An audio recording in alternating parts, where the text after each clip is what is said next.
Sebentar Kak, di record. Oke, boleh silakan dimulai Najla sama Sarah. Nah, aku mulai ya. Assalamualaikum warahmatullahi wabarakatuh. Halo Counting Fellas, selamat datang kembali di podcast Walk of Life episode 3. Nah, sebelumnya kenalin dulu ya, aku Sarah dan rekan aku Najla. Halo semuanya.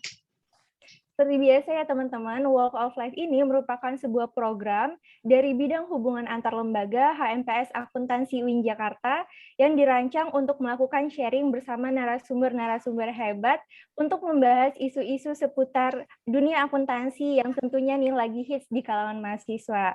Oke, jadi Najla, untuk Walk episode ketiga ini, tema apa sih yang bakalan kita bahas? Oke Kak Sarah, untuk episode kali ini kita akan membahas tentang perempuan, karir, dan kehidupan pribadi. Berbicara soal karir nih, pasti kita berusaha untuk membangun karir dari sedini mungkin. Bener nggak Kak? Bener banget Najla. Semua berlomba-lomba untuk membangun karir. Apa ya, karir tuh kayak suatu prestasi gitu nggak sih buat kita sendiri? Iya, aku setuju banget nih sama statement kamu.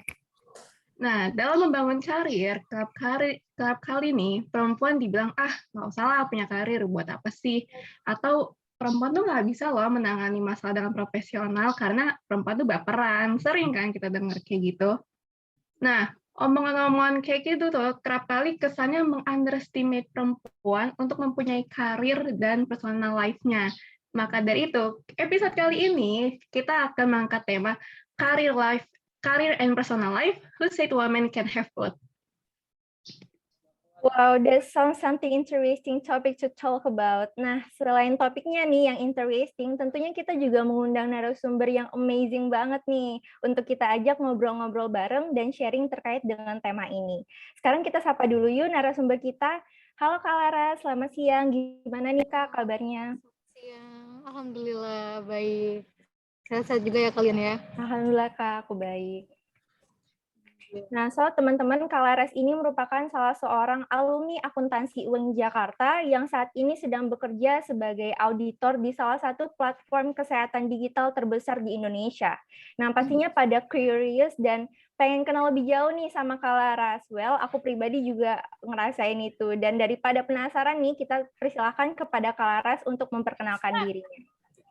Halo semuanya. Perkenalkan saya itu alumni di tahun 2018 ya. Dan kalau boleh ralat, saya sekarang bekerja di Halodoc untuk posisi accounting sekaligus finance. Dulu memang sebelumnya saya bekerja sebagai auditor gitu, tapi di kantor yang lama di Grand Tronton. Nah, setelah akan menikah baru pindah ke accounting seperti itu. Nah, teman-teman semuanya, ini kita langsung masuk ke pembahasan atau gimana? Oh, introduction aja. Iya Kak, abis ini kita langsung ke sesi tanya jawab sama Kak Laras. Oke, perlu sebut umur? Bebas umur Kak. Bebas Kak. Ya, biar ini aja, biar nggak terlalu kaku ya. Umurku 24 tahun sekarang, aku sudah menikah dan lagi hamil posisinya. Alhamdulillah. Terus untuk kegiatan sehari-hari sih ya udah hanya sibuk bekerja dan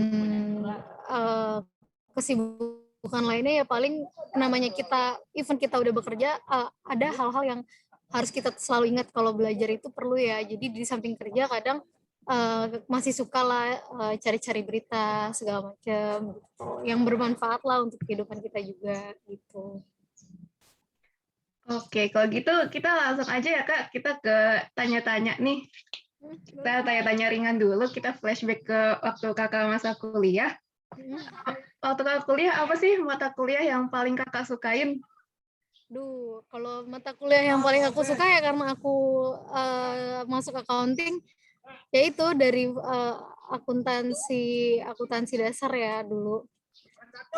Pengakun tuh aku suka. Terus statistik, terus mikro makro, ya itu aku suka sih, maksudnya hal-hal yang berbau.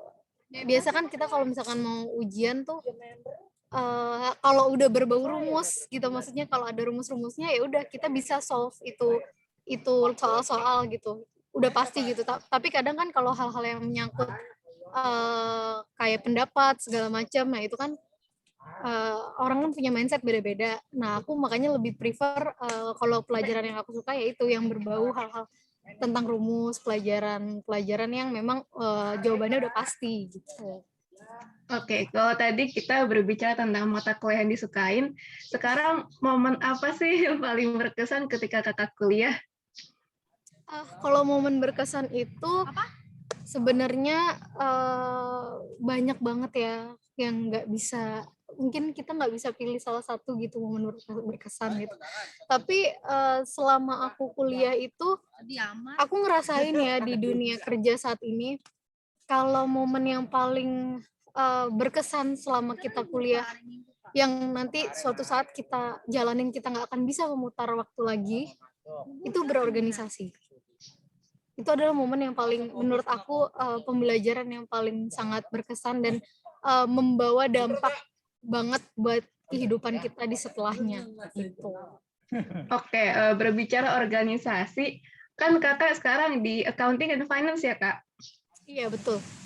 Oke, dulu ikut organisasi apa sih kak yang berhubungan dengan pekerjaan yang sekarang dengan accounting and finance ataupun auditor? Kalau untuk organisasi yang berbau pelajaran, dulu aku nggak ikut, tapi aku ikutnya Dema fakultas. Oke, terus sama acara-acara kayak kegiatan-kegiatan expo, ekonomi expo gitu, aku ikut. Terus organisasi eksternal aku juga ikut. Tapi kalau untuk yang organisasi, sebenarnya kita sebutnya bukan organisasi ya, tapi kita ada kelompok belajar gitu loh. Jadi di dalam kita satu angkatan ya, kita kan kuliah di UIN ini kan satu angkatan kita nggak terlalu banyak. Nah makanya itu nggak terlalu sulit sebetulnya untuk kita bikin kelompok belajar. Nah biasanya juga kita harus bisa tuh mengkotak-kotakan waktu, mana nih yang paling urgent, mana nih yang harus kita concern gitu. Yang penting selama kuliah jangan sampai hal-hal yang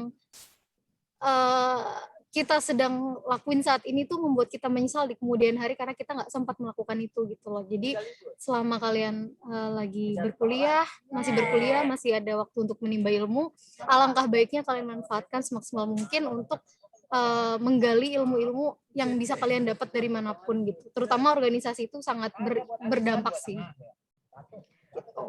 Saran yang sangat bermanfaat untuk kita semua ya kak. Dari organisasi-organisasi yang kakak sebut tadi itu, ada nggak sih ilmu atau skill yang berguna atau kakak terapin di dunia kerja kakak sekarang? Oh iya, jadi gini, di dalam berorganisasi itu kan kita ada banyak hal-hal yang contoh misalkan kita tuh disuruh belajar bicara di depan umum. Nah, kita pun dari awal interview nih pada saat nanti kita mau kerja, kita tuh harus pede gitu loh. Kita tuh punya skill apa nih yang mau kita jual gitu kan. Nah di organisasi itu kita diajarin itu kan, biar kita kan juga berorganisasi itu dalam ikut organisasi manapun ya, yang saya tahu tuh pasti ada namanya kayak ospeknya ya gitu, ada pelatihannya. Nah pelatihan itu tuh biasanya setiap kampus juga beda-beda, setiap organisasi juga beda-beda, tapi itu tuh berdampak bagus gitu loh untuk kehidupan kita ke depan. Jadi kita bisa mempelajari banyak karakter orang lain. Apalagi mindset semua orang tuh nggak semuanya sama gitu.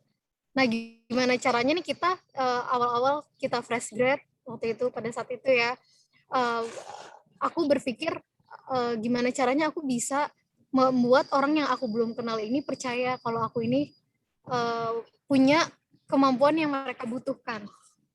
Nah seperti itu. Nah itu kan berarti kita harus ngebangun self confidence kan dalam diri kita gimana gitu. Dari organisasi inilah, dan kan nanti banyak ketemu orang. Kadang di dunia kerja itu tuh banyak banget yang aku rasain, banyak banget di kisaran kita ya, around kita tuh orang-orang yang memang dia cerdas, memang dia smart gitu, pinter, tapi karena dia belum pernah sama sekali mengikuti organisasi ataupun dia nggak suka untuk bergaul dengan orang lain gitu, maksudnya untuk berusaha kenal dengan orang lain, itu akan sulit gitu loh untuk ngebaurnya. Even nih aku nggak ini ya, banyak kan juga orang-orang introvert ya, cuman disarankan untuk misalkan teman-teman ada yang introvert nih yang agak enggan gitu untuk membuka link dengan orang lain gitu, membuka hubungan dengan orang lain gitu. Ya aku sarankan kita harus banyak-banyak bangun koneksi dari sekarang. Nah, mumpung kalian masih kuliah nih, karena kita nggak pernah tahu loh nanti pada saat kita mau kerja, kita tuh bisa dapat informasi dari mana aja. Itu paling penting sih koneksi ya, teman-teman. Itu paling penting. Makanya kenapa berorganisasi itu penting, karena dari organisasi itu pun kita bisa ngebangun koneksi. Nah, itu yang kita butuh gitu loh. Kita bisa nyari sendiri bisa, cuman dengan adanya banyak koneksi ini kita makin ngebantu untuk kita nge-build up kan. Gitu loh. Gimana orang mau maksudnya dengan kita punya koneksi kan orang tahu nih kita punya kemampuan seperti apa, prestasi kita seperti apa. Benar. Kita bisa dipercaya seperti apa gitu. Jadi mereka juga ngebangun kepercayaan ke kita juga enak gitu. Yang penting kan kita ini jadi orang tuh komitmen yang konsisten gitu. Jadi kadang misal kita dari awal even kita humble atau segala macam, tapi kalau kita nggak bisa berkomitmen dengan orang lain, contoh nih misalnya aku mau masukin orang nih ke, misalkan aku lagi butuh nih junior baru nih, staff baru, misalkan aku butuh staff baru, aku mau masukin orang, terus ternyata orang ini nih, even dia ini cerdas segala macam, tapi dia banyak komplain karena dia sering telat, atau dia karena rumahnya jauh atau gimana, terus sebenarnya dia memang udah nggak betah di situ dengan lingkungannya, dengan segala macam, terus ujung-ujungnya dia cabut gitu misalnya. Padahal aku udah ngasih kepercayaan lo sama dia buat masuk ke sini dengan ngalahin banyak kandidat lain gitu misalnya. Nah itu kan kita punya percaya sama dia kan jadi luntur kan. Nah itu misalkan dalam dunia kerja. Kalau dalam organisasi, simpelnya nih, kita ada rapat nih. Misalkan kan organisasi biasanya suka ada rapat. Ya udah dibuktikan aja dengan rapat datang, ngasih pendapat, ngasih ide, misalkan kayak gitu. Ngasih kontribusi itu nggak harus berupa dengan uang, tapi dengan ide-ide bisa. Nggak harus berupa tenaga misalnya, tapi bisa misalkan ada berhalangan hadir karena sakit atau karena harus ngurus orang tua atau gimana, bisa tuh nitipin ide ke temennya. Jadi buat nambah-nambah masukan, sehingga di dalam organisasi itu organisasinya hidup gitu loh. Seperti itu, ada deh.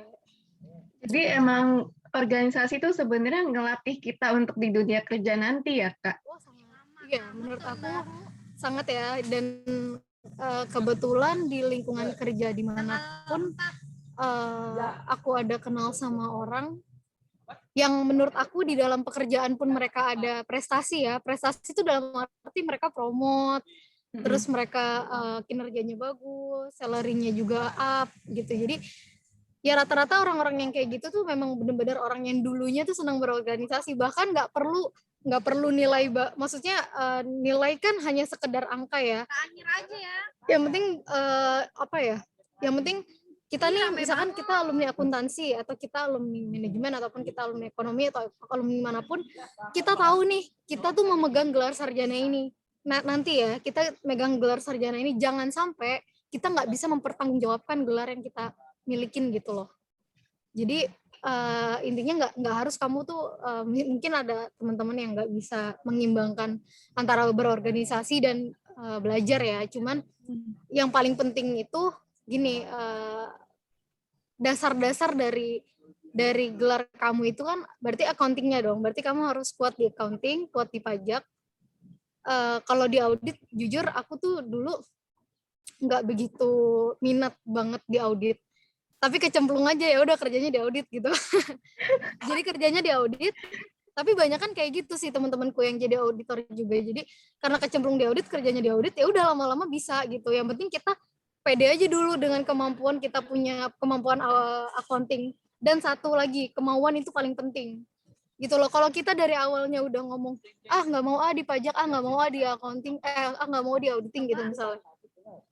karena kita terlalu banyak memilih nih, nggak mau kerja di sini, nggak mau kerja di sini, sedangkan kita dalam setiap doa juga kita ada kan, ya Allah berikanlah yang terbaik gitu untuk kita, berikanlah jawaban yang terbaik, rezeki kita tuh ada di mana gitu. Ternyata kita dipanggilnya di tes ini, ya udah percaya aja, serahin sama Allah. Berarti memang dapatnya audit nih. Oh ya udah, aku harus percaya kalau misalkan aku udah bisa lolos di sini, berarti max harus ada kepercayaan diri gitu loh. Pun aku tuh bukan anak yang, dulu aku pernah magang juga, cuman magang aku itu di bagian keuangan dan accounting juga. Jadi nggak ada auditnya gitu kan. Anak-anak zaman sekarang kan banyak kan yang magang-magang jadi junior auditor gitu kan, internship di audit kan. Kalau aku dulu sama sekali nggak ada. Jadi nggak punya rasa pede gitu loh untuk gimana sih bikin working paper, gimana sih tahu nih prosedur preliminary segala macam, nggak ada yang tahu kayak gitu kan. Tapi seiring berjalan, yang penting karena kita ini fresh grad dan kita junior, kita nurut nih sama atasan kita. Yang penting cuman itu, kita nurut. Pertama, kita nanya, kalau kita nggak tahu kita nanya, dan ketiga jangan males gitu loh.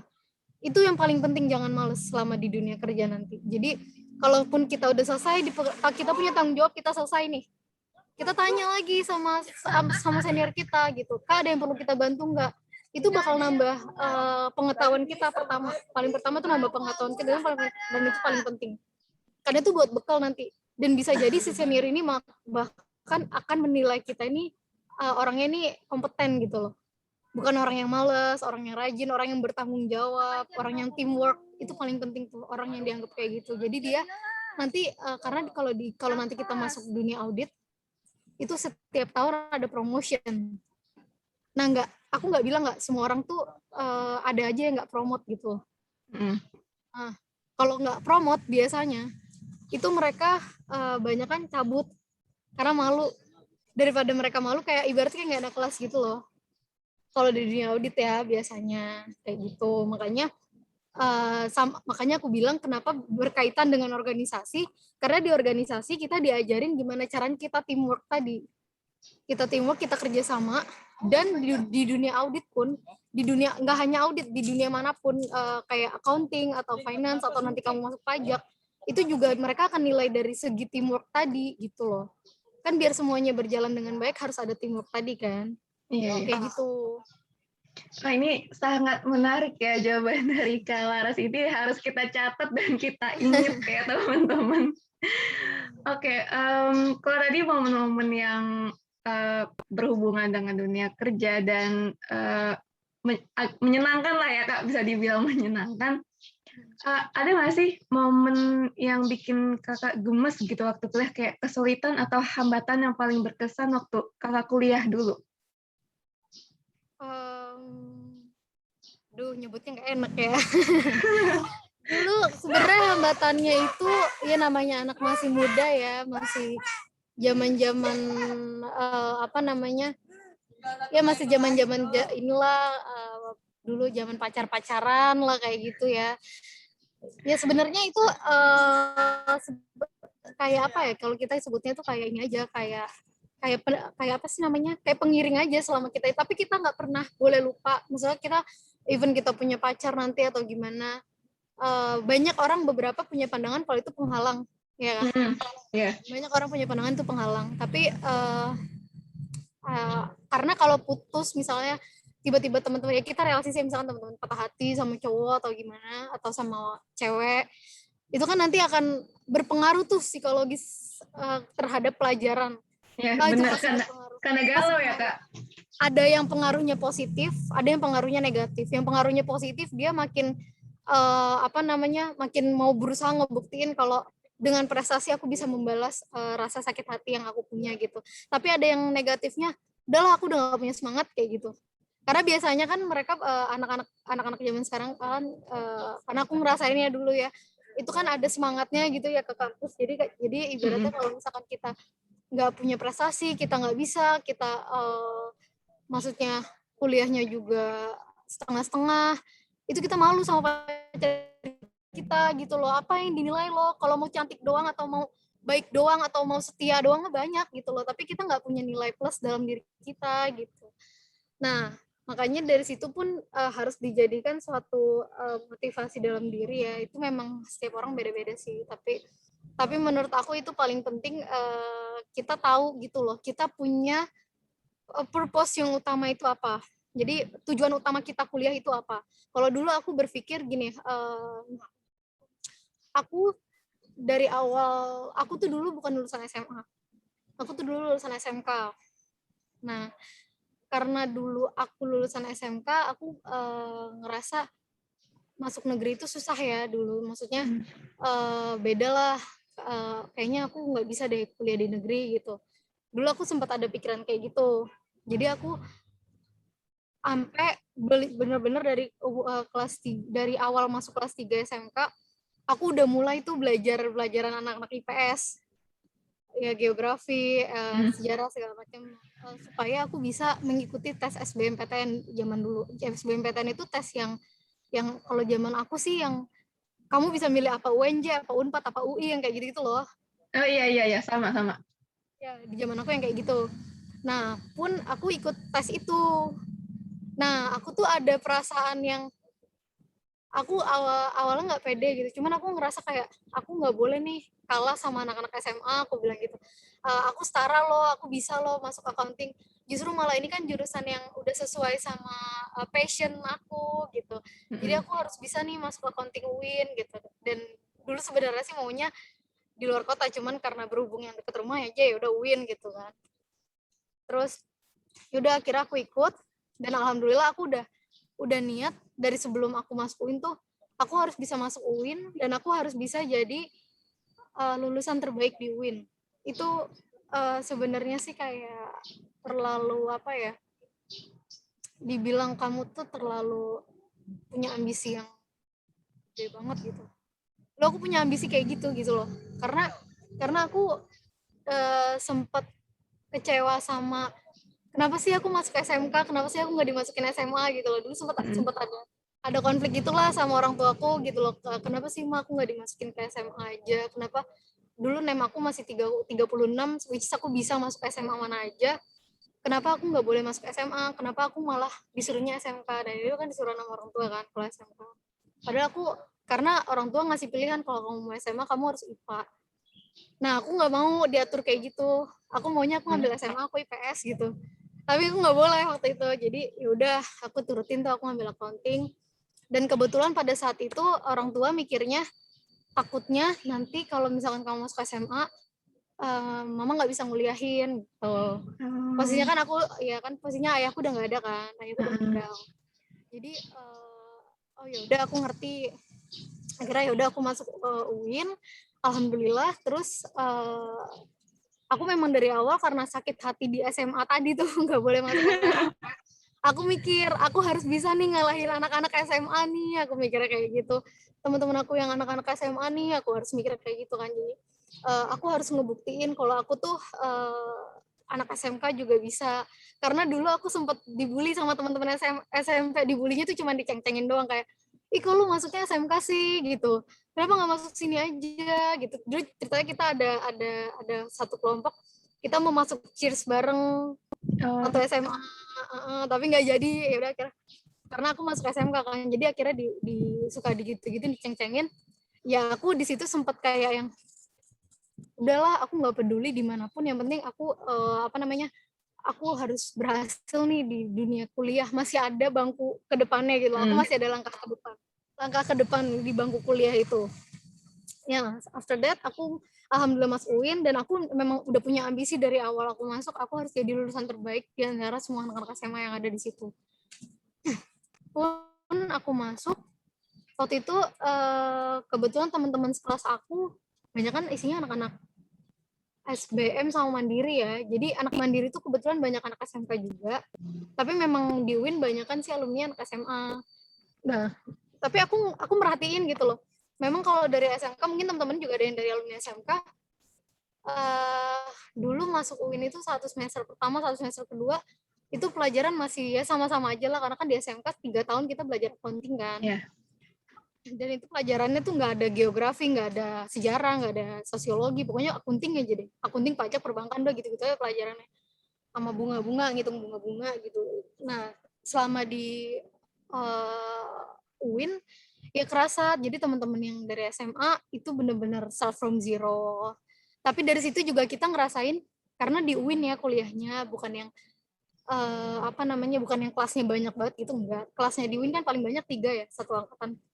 Jadi banyak anak-anak yang masih mau kerja kelompok. Jadi banyak anak-anak yang masih nggak ngerti tuh nanya, nggak ngerti nanya. Pun aku juga dibilang aku nih anaknya sistemnya tuh kalau belajar ya, kalau yang ada yang nggak ngerti nanya langsung ke dosennya gitu loh. Di dalam kelas itu nggak ngerti nanya ke dosennya karena takutnya nanti ujian malah blank gitu. Karena aku tuh tipikalnya gak apa ya, maksudnya sukanya main gitu, zamannya dulu masih suka main. Jadi suka ya karena organisasi tadi ya, suka main sama teman-teman organisasi gitu loh. Ya masih zaman-zaman dulu masih kayak gitu. Ya udah dari situ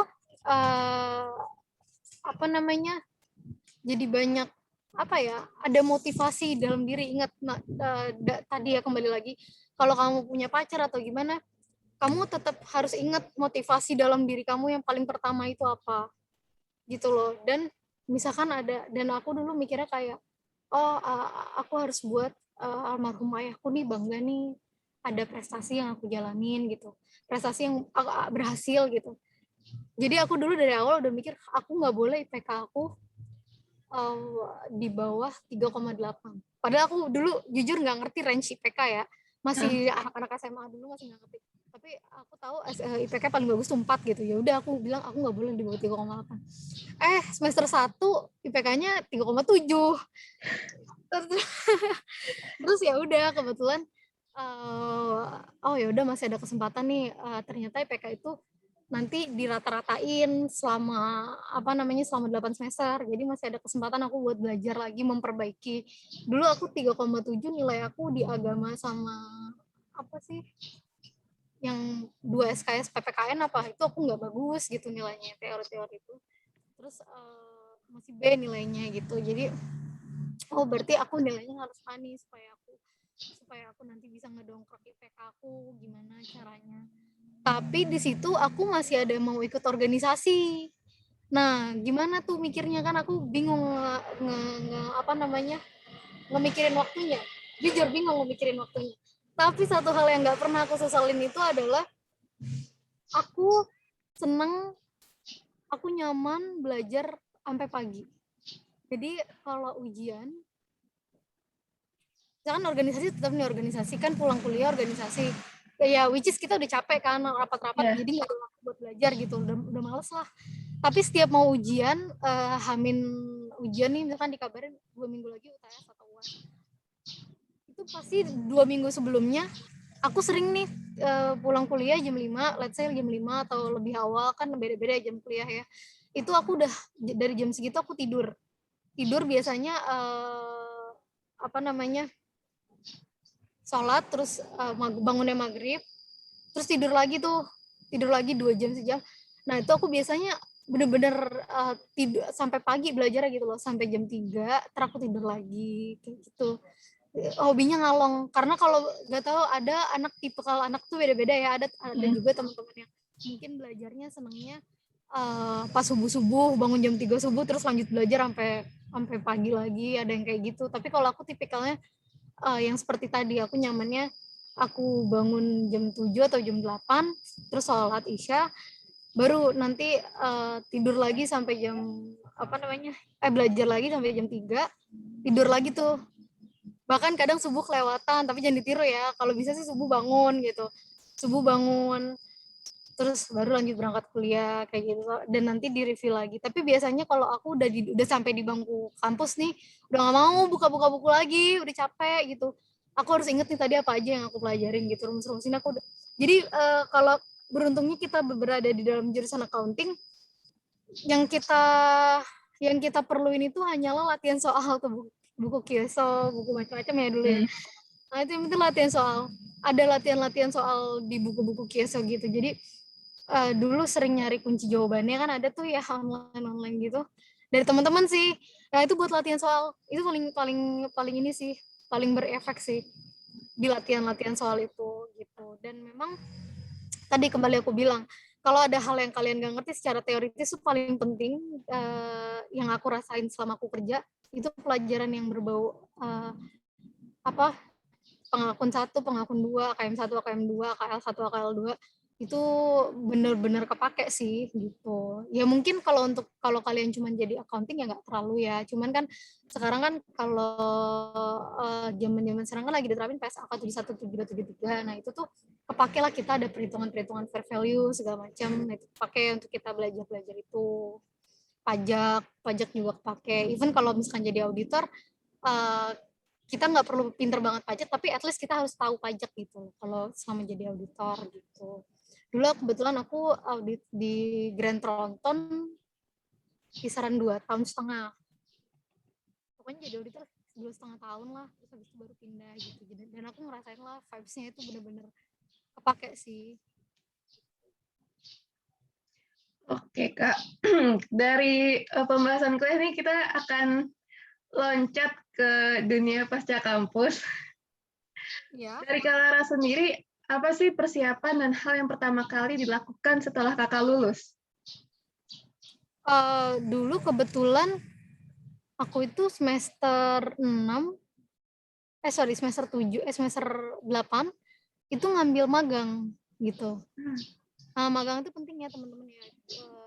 Ya terserah sih kalian itu mau ngambil magang atau sertifikasi. Cuman yang sertifikasi juga banyak kan. Sertifikasi aku juga waktu itu sempat ikut brevet.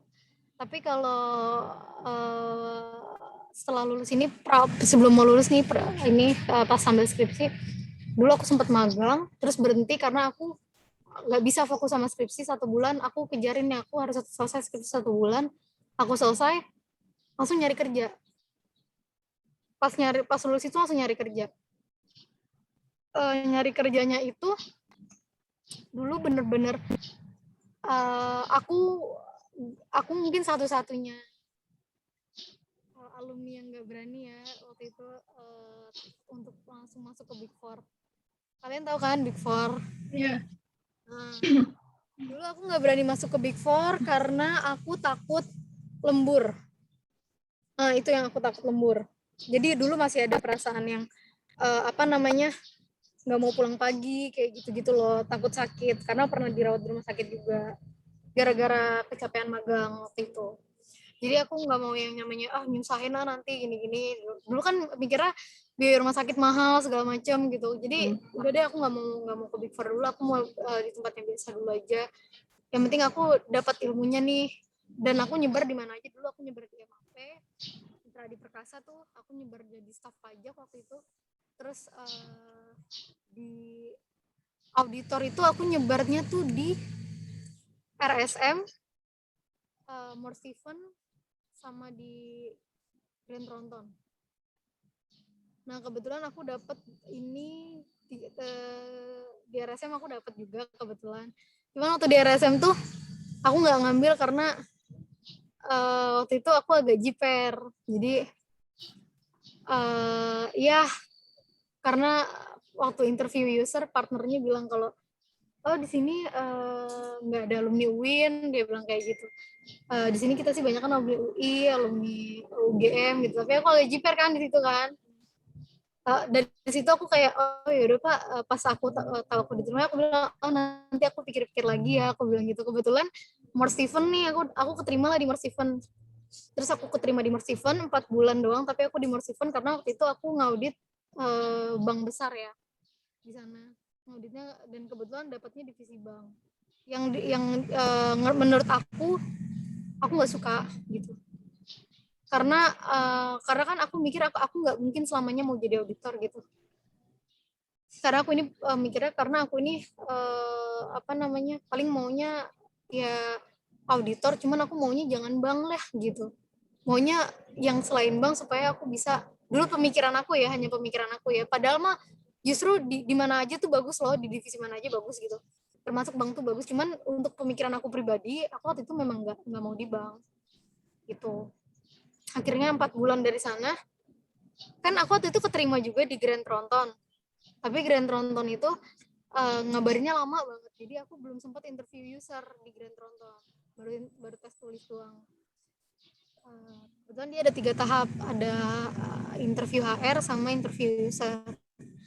Nah, akhirnya aku telepon nih Grand Tronton ke HRD-nya, Mbak saya waktu itu keterima, udah lolos tes tulis, tapi saya dikabarinnya telat, saya udah tahu keburu kerja di 4 bulan yang lalu, boleh nggak kalau misalkan saya ulang tes lagi gitu.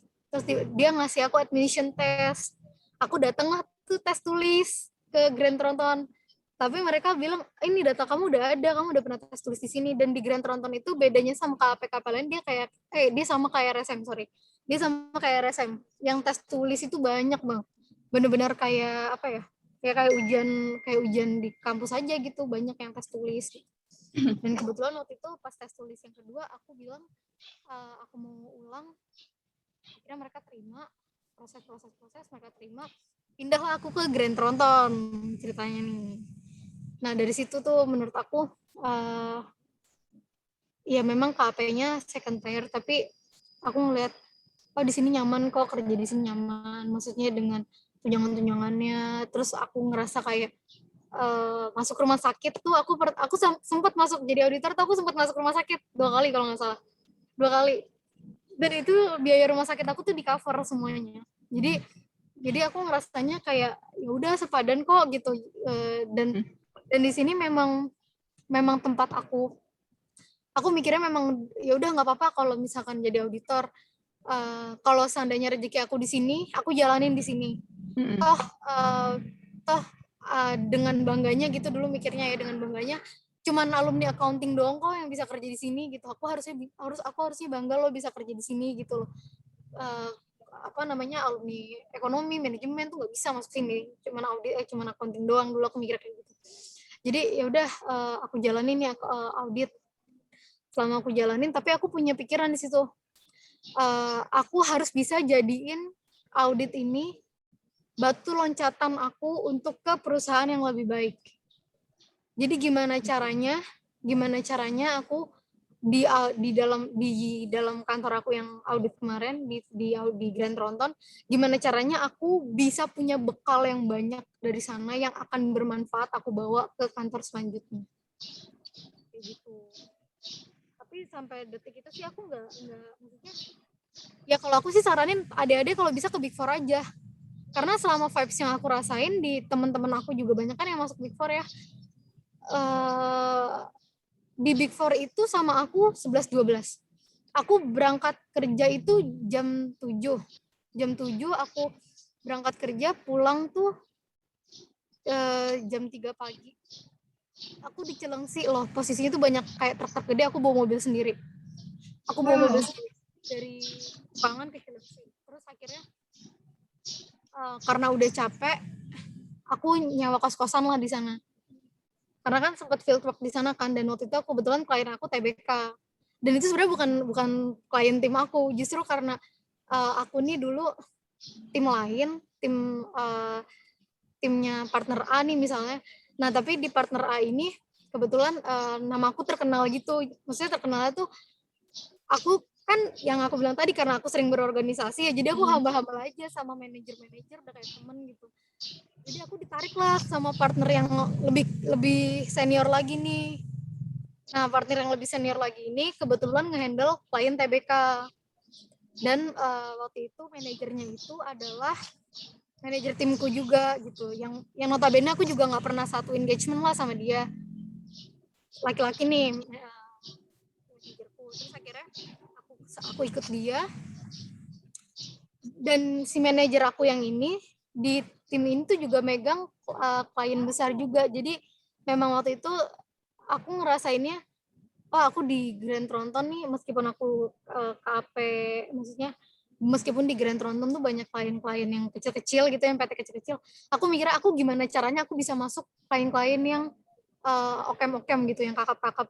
Itu dulu maksudnya aku punya pemikiran supaya aku bisa punya bekal aja gitu. Jadi nanti next ke depan aku bisa ngasih tahu loh, nih klien aku dulu pernah megang di bidang usaha ini.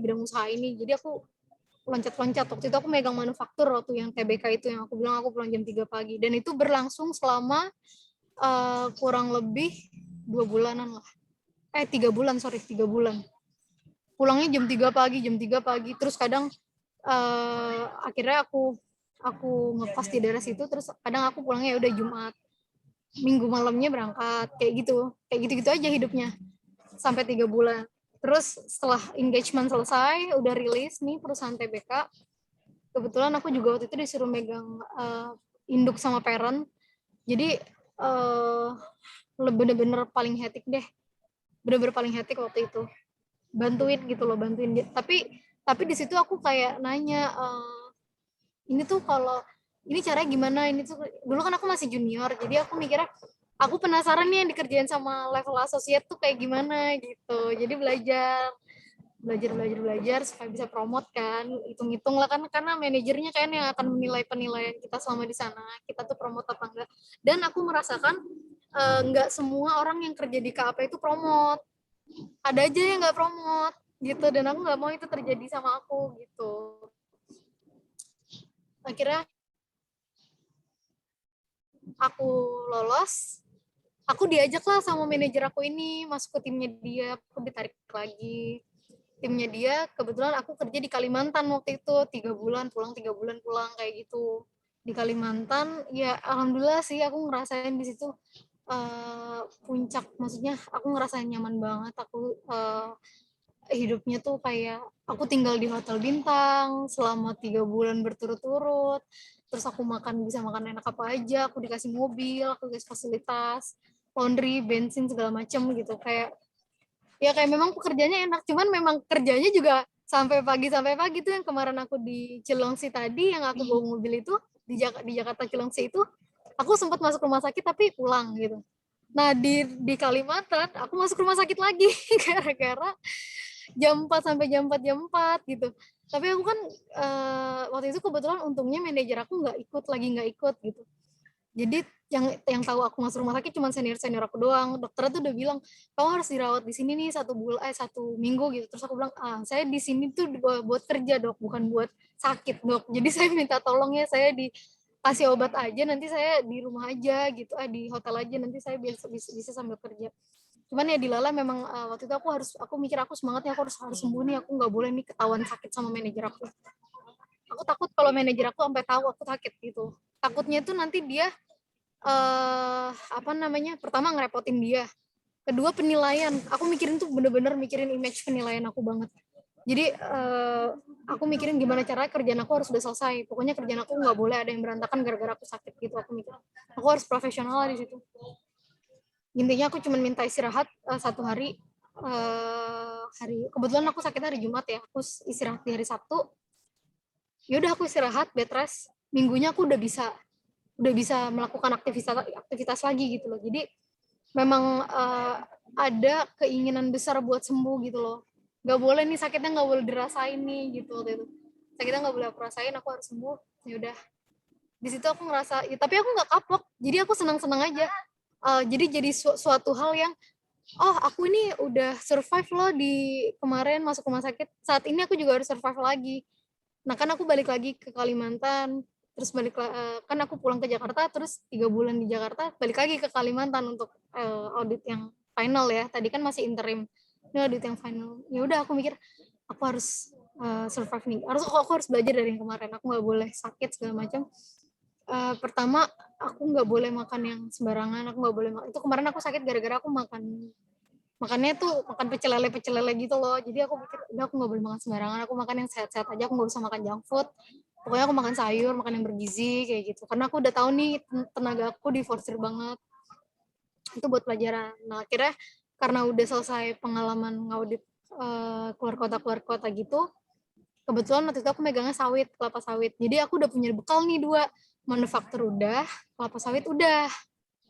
Pulang, biasanya kan kalau auditor tuh ada low season. Low season itu biasanya nggak terlalu hectic lah. Biasanya nggak terlalu sibuk. Jadi kayak mereka udah selesai laporan, ya udah waktunya buat istirahat biasanya. Cuman datang ke kantor, ngerapihin folder-folder WP segala macam. Kebetulan waktu itu aku ditarik lagi nih ke tim lain, perusahaan trading. Nah, di perusahaan trading ini juga kebetulan aku berdua doang waktu itu, di challenge-nya berdua doang nih, sama teman aku yang levelnya sama kayak aku. Jadi aku nggak punya atasan. dari situ langsung ke partner gitu. Jadi ya udah aku belajar dari situ, oh kita harus ini nih, kita harus ini, belajar. Nah dari situ aku berpikir kayak, tapi aku udah ngerasain ya namanya kerja pulang pagi. Kebetulan aku juga satu kantor sama suami aku yang sekarang. Tapi waktu itu kita backstreet gitu, nggak apa sih, nggak ada yang tahu gitu loh kita pacaran. Dia kan posisinya atasan gitu kan, cuman beda tim sama aku kan. Jadi dia tuh waktu itu posisinya dia tuh masih udah senior auditor gitu. Jadi ya udah aku diem aja nih. Dan aku diajak nikah gitu. Jadi aku mikirnya nggak mungkin dong aku satu kantor gitu kan, nggak mungkin aku satu kantor. Tapi aku mikir aku udah punya bekal nih. Aku udah punya bekal di pertama manufaktur, kedua aku udah punya bekal di sawit, ketiga aku udah punya bekal di trading. Nah, ini 3 ini udah aku ngerasa gimana caranya dengan pengalaman aku yang cuma 2,5 tahun, aku bisa naik level nih, gaji terus karir gitu kan, yang penting naik level dari karir aku yang sebelumnya nih di audit. Itu aku mikirnya kayak gitu. Nah, tadi kembali lagi, yang penting koneksi kan. Kembali lagi selama di kampusnya aku punya koneksi kan. Aku bingung nih, pacarku waktu itu ngajakin aku nikah. Terus gimana nih aku bisa resign dulu, yang penting aku resign dulu supaya aku nggak satu kantor. Dan aku mikirnya gimana caranya supaya aku juga resign, nggak sekedar asal resign dapat kantor yang bukan mau aku, dapat posisi juga yang nggak sesuai sama yang aku mau gitu, penghasilan yang nggak sesuai apa yang aku mau gitu. Jadi aku mikir gimana caranya dengan bekal ini nih aku harus bisa survive. Nah, kebetulan dari situ kembali lagi tadi aku bicara kalau kita di dalam selama dunia kuliah perlu yang namanya organisasi. Aku sempat punya teman organisasi juga, kenal sama banyak adik kelas, banyak senior. Kebetulan waktu itu yang aku kenal ini adik kelas aku anak manajemen waktu di UIN. Nah, anak manajemen dia kerja di Halodoc. Nah, terus aku sempat curhat sama dia, terus aku bilang aku mau resign nih, bukan karena nggak betah sih, tapi karena mau merit gitu. Gimana ya? Terus dia bilang, yaudah Kak, coba aja di kantor gue, kata dia gitu. Di kantor gue lagi butuh nih. Dia masukin temen-temennya juga kan, sama dia masukin aku. Dan aku ngelamarnya di Jobstreet, bukan melalui dia gitu. Tetap melalui Jobstreet, bukan melalui dia. Jadi aku bilang, posisinya apa? Accounting spesialis, accounting or finance gitu waktu itu. Terus akhirnya aku lolos tes tulis, tes psikologi lolos. Ditanya lah nih sama user di Halodoc, aku tuh passionnya kemana? Dia tanya, selalu saya lihat kamu bekas auditor, kalau di auditor gimana? Kalau di finance gimana? Di accounting gimana?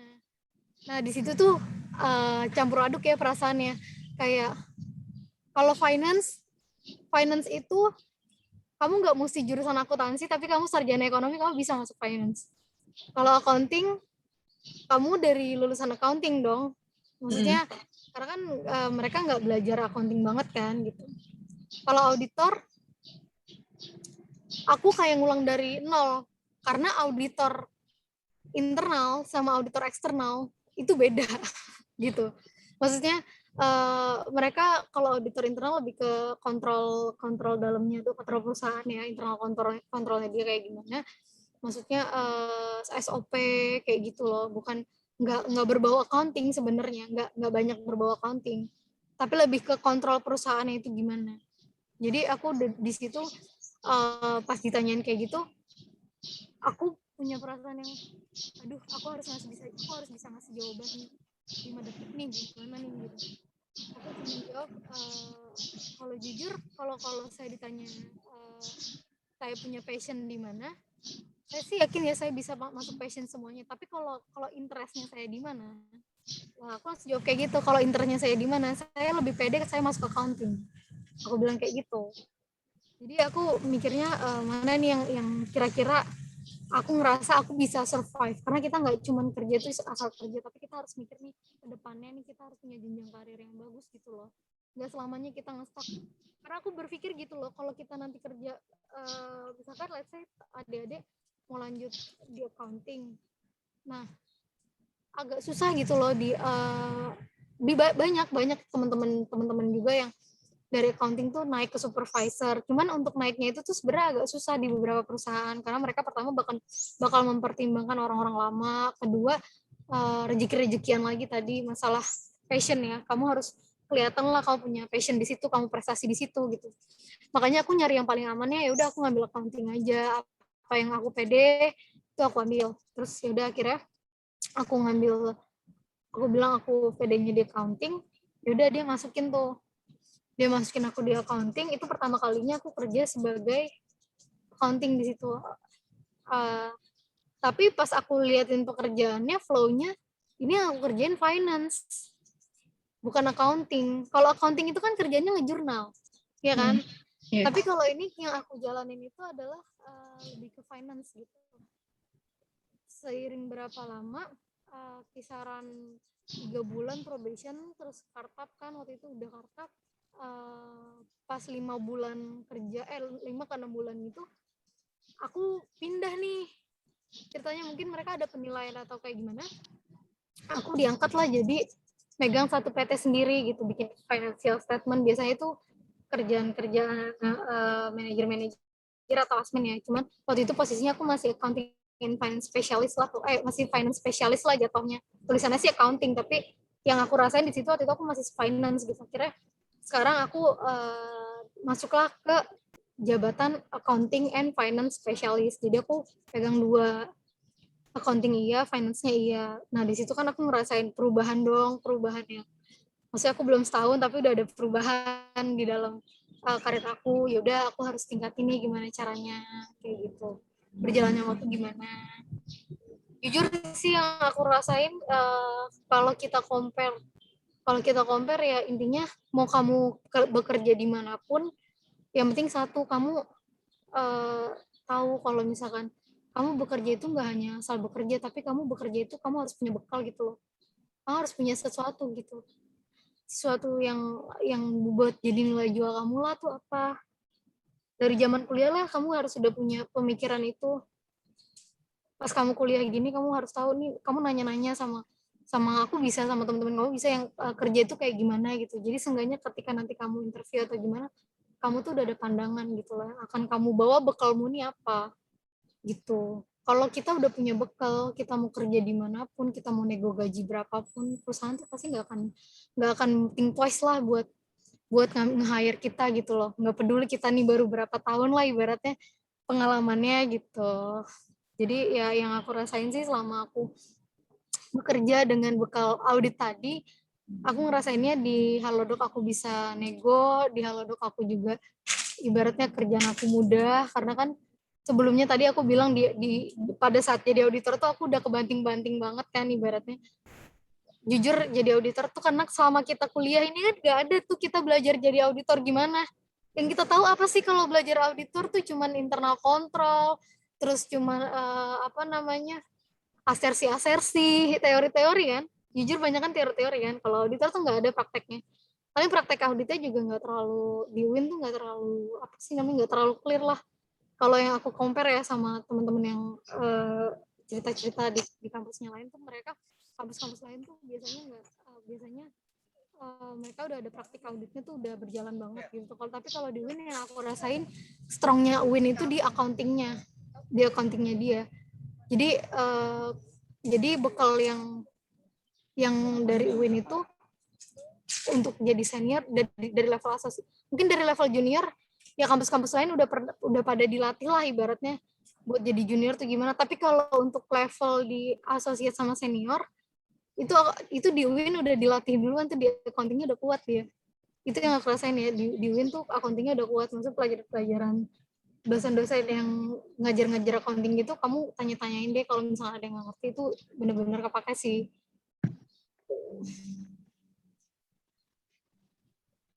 Oke, banyak banget ya tadi cerita-cerita tentang Kak Laras, itu tentang waktu Kak Laras kuliah, momen-momen dunia pasca kampusnya, terus momen cari kerjanya, pengalaman kerja dari satu perusahaan ke perusahaan lain. Terus sekarang kita ke pembahasan profesi yang saat ini Kak Laras jalani nih. Nah, kan Kalara sendiri kerja di platform layanan kesehatan digital yang gede banget nih di Indonesia, yaitu Halodoc. Nah, apa sih alasan kakak memilih untuk bekerja di perusahaan ini? Nah, nilai plus dari perusahaan ini tuh apa sehingga kakak tertarik untuk bekerja di Halodoc, Kak? Ya waktu itu karena kebetulan aku sih ngelamar di beberapa tempat ya. Waktu itu aku juga kebetulan aku sempat waktu itu ngaudit di apa namanya di daerah Cikarang. Nah, aku punya bos juga. Bos aku itu pindah jadi asisten manajer di Eka Hospital BSD. Kebetulan aku juga di-hire sama dia waktu itu. Di-hire sama dia buat ngikut sama dia di Eka Hospital BSD. Waktu itu dia butuh SPV. Tapi apa namanya? Pas interview aku ditanya, kamu ada rencana menikah atau enggak gitu. Nah, kalau di Halodoc tuh aku nggak ditanya soal ada rencana menikah atau enggak, karena memang banyak perusahaan itu akan consider gitu loh kalau kita ditanyain mau menikah atau enggak, karena mereka juga takut tiba-tiba mereka nge-hire orangnya hamil atau gimana kan nanti harus ada ngasih cuti, harus ada ngasih tunjangan segala macam gitu kan. Pasti perusahaan kayak gitu kan. Jadi waktu itu aku sempat ditanyain juga. Jadi aku ngelamarnya di 2 tempat itu. Pertama Eka Hospital, kedua di Halodoc. Rumah aku kebetulan di daerah Kebayoran. Jadi rumah aku sih lebih dekat ke Halodoc ya. Nah, waktu itu di Halodoc itu yang jadi gini, dari awal tuh aku sebenarnya hati aku nih pengennya bekerjanya di rumah sakit. Gitu loh. Hati aku ya pengennya bekerja di rumah sakit. Jadi sebenarnya aku nih bukan dokter, aku nih bukan perawat, tapi seenggaknya aku bisa ngerasain kerja di rumah sakit, kontribusi aku dalam mengelola keuangan rumah sakit gitu. Jadi ada nilai, ya sedikit nilai sosialnya lah gitu. Jadi dulu aku mikir kayak gitu. Aku pengen kerja di rumah sakit. Memang dari dulu inceran banget, aku pengen banget kerja di rumah sakit. Dari sebelum jadi audit pun aku kayak gitu mikirnya. Cuman aku waktu itu dapat panggilan pertamanya itu di Halodoc. Jadi dulu aku punya apa namanya? Punya standar. Ya pasti kan kita namanya kita mau pindah dari kita punya audit, kita ada nego-nego gaji kan. Terus apa namanya? Waktu itu yang ngabarin duluan dan yang gajinya expected gajinya masuk di aku ya di Halodoc gitu. Jadi aku ya udah aku ngambil di Halodoc gitu. Kebetulan kan ya sempet sih teman-teman aku juga bilang kalau di Halodoc itu kayak dicontoh deh di Shopee aja deh, banyak loh orang yang nggak di firm lama karena kan startup itu tuh yang dikerjain nggak cuma satu. Ya tadi kayak yang aku bilang, aku disuruh jadi accounting, tiba-tiba aku finance, ya udah apa aja dikerjain gitu, nggak apa ya, beda lah sama perusahaan-perusahaan yang udah settle, karena dia kan masih startup, masih build up kan. Jadi beda sama perusahaan-perusahaan yang udah settle yang udah jelas nih kamu mengerjakan ini. Kalau di startup nggak kayak gitu, semuanya kita harus bisa gitu. Jadi banyak pertimbangan juga, teman-teman bilang kayak nanti lo di sana betah nggak, kerjanya makin banyak nih, terus nanti inian. Terus akhirnya ya udah aku bilang udah deh aku di ini aja, di Halodoc aja ya. Aku mikir di Halodoc karena juga aku mikirnya dia juga platform kesehatan kok, meskipun cuma online ya. Waktu itu kan lagi zaman COVID gencar-gencarnya tuh deh apalagi. Jadi aku berpikir kayak wah kayaknya pas nih kalau aku ngambil di ini juga di kesehatan juga, karena banyak juga kan orang-orang yang di PHK segala macam ya kan, karena gara-gara COVID itu banyak yang kena dampaknya lah. Dan aku yakin kalau di kesehatan pasti aku dampaknya nggak gitu buruk deh aku gitu. Dulu aku mikirnya gitu, dan aku ya udah aku udah ngelamar itu waktu itu emang cuman di rumah sakit doang. Di Siloam aku juga ngelamar cuman via web, jadi nggak ada panggilan. Nah di Halodoc itu kebetulan ada temen aku itu gitu, jadi mungkin temen aku bicara ke rekrutmennya, kali ini aku ada temen gini-gini, dan temen aku juga nggak cuma masukin aku doang, masukin banyak orang juga. Dan dia juga waktu itu kaget, si adik kelasku ini juga kaget waktu itu, oh Kalaras lolos ya di sini gitu. Jadi ya udah alhamdulillah dapet di Halodoc. Jadi aku kayak ngerasa seneng aja sih kerja di sana ya, maksudnya lingkungannya juga enak, keluarganya juga enak, dan apa ya namanya, ya memang nggak begitu sulit juga sih. Maksudnya kita udah pede lah di situ gitu. Oke, Kak. Selanjutnya, apa sih bedanya kita bekerja di perusahaan startup kayak Halodoc dengan kerja di KAP gitu, Kak? Walaupun di bidang accounting and finance-nya tuh bedanya apa sih, Kak? Kerja di Kalau Halodoc. kalau bedanya, kalau di perusahaan startup tadi, aku sorry ya sambil pindah tempat. Kalau di perusahaan startup tadi, mungkin dia itu kan karena start from zero ya, jadi ya kayak bener-bener perusahaannya tuh belum settle banget. Jadi kita masih bisa mencetuskan banyak ide di dalamnya, gitu loh. Jadi apa ya? Kalau perusahaan-perusahaan yang udah settle kan biasanya memang dia udah tahu nih sistem yang terbaik itu kayak gimana, gitu. Tapi kalau di startup kan enggak. Di startup kita masih bisa, kita ada ide nih, kayak gini lebih baik, kayak gini lebih baik, gitu. Lebih enak di mana ya? Kalau bilang sih lebih enak yang settle. Cuman kalau di startup bedanya kita bisa menuangkan ide-ide kita di sana gitu loh, supaya perusahaan ini gimana caranya kita kerjanya enak. Kayak waktu itu aku juga sempat, waktu itu kan kerjanya mungkin masih pakai Google Form untuk minta bantuan anak-anak magang. Cuman akhirnya aku bikinin Google Drive kayak gitu loh. Jadi yang dari situ asisten manajer aku ngerasa kebantu banget. Oh ya ini gini ya, oh ya ini lebih mudah nih mereka aksesnya anak-anak magang gitu. Dulu kan aku juga sampai pegang 2-3 anak magang kan buat bantuin. Jadi menurut aku ini sih apa namanya nyaman sih kerja di Halodoc dibandingin dengan startup yang lain ya. Di Halodoc itu nyaman, lingkungannya itu lingkungannya sehat. Kan aku bilang tadi kan dunia kerja kan beda-beda kan. Kalau di Halodoc aku ngerasanya lingkungannya sehat, lingkungannya nyaman, dan bantu kita buat berkembang juga karena orang-orang di sana pun juga nggak pelit gitu loh sama ilmu. Jadi kalau kita mau nanya cara-cara yang baiknya gimana, mereka nggak jutek, nggak sombong, mereka pasti aja.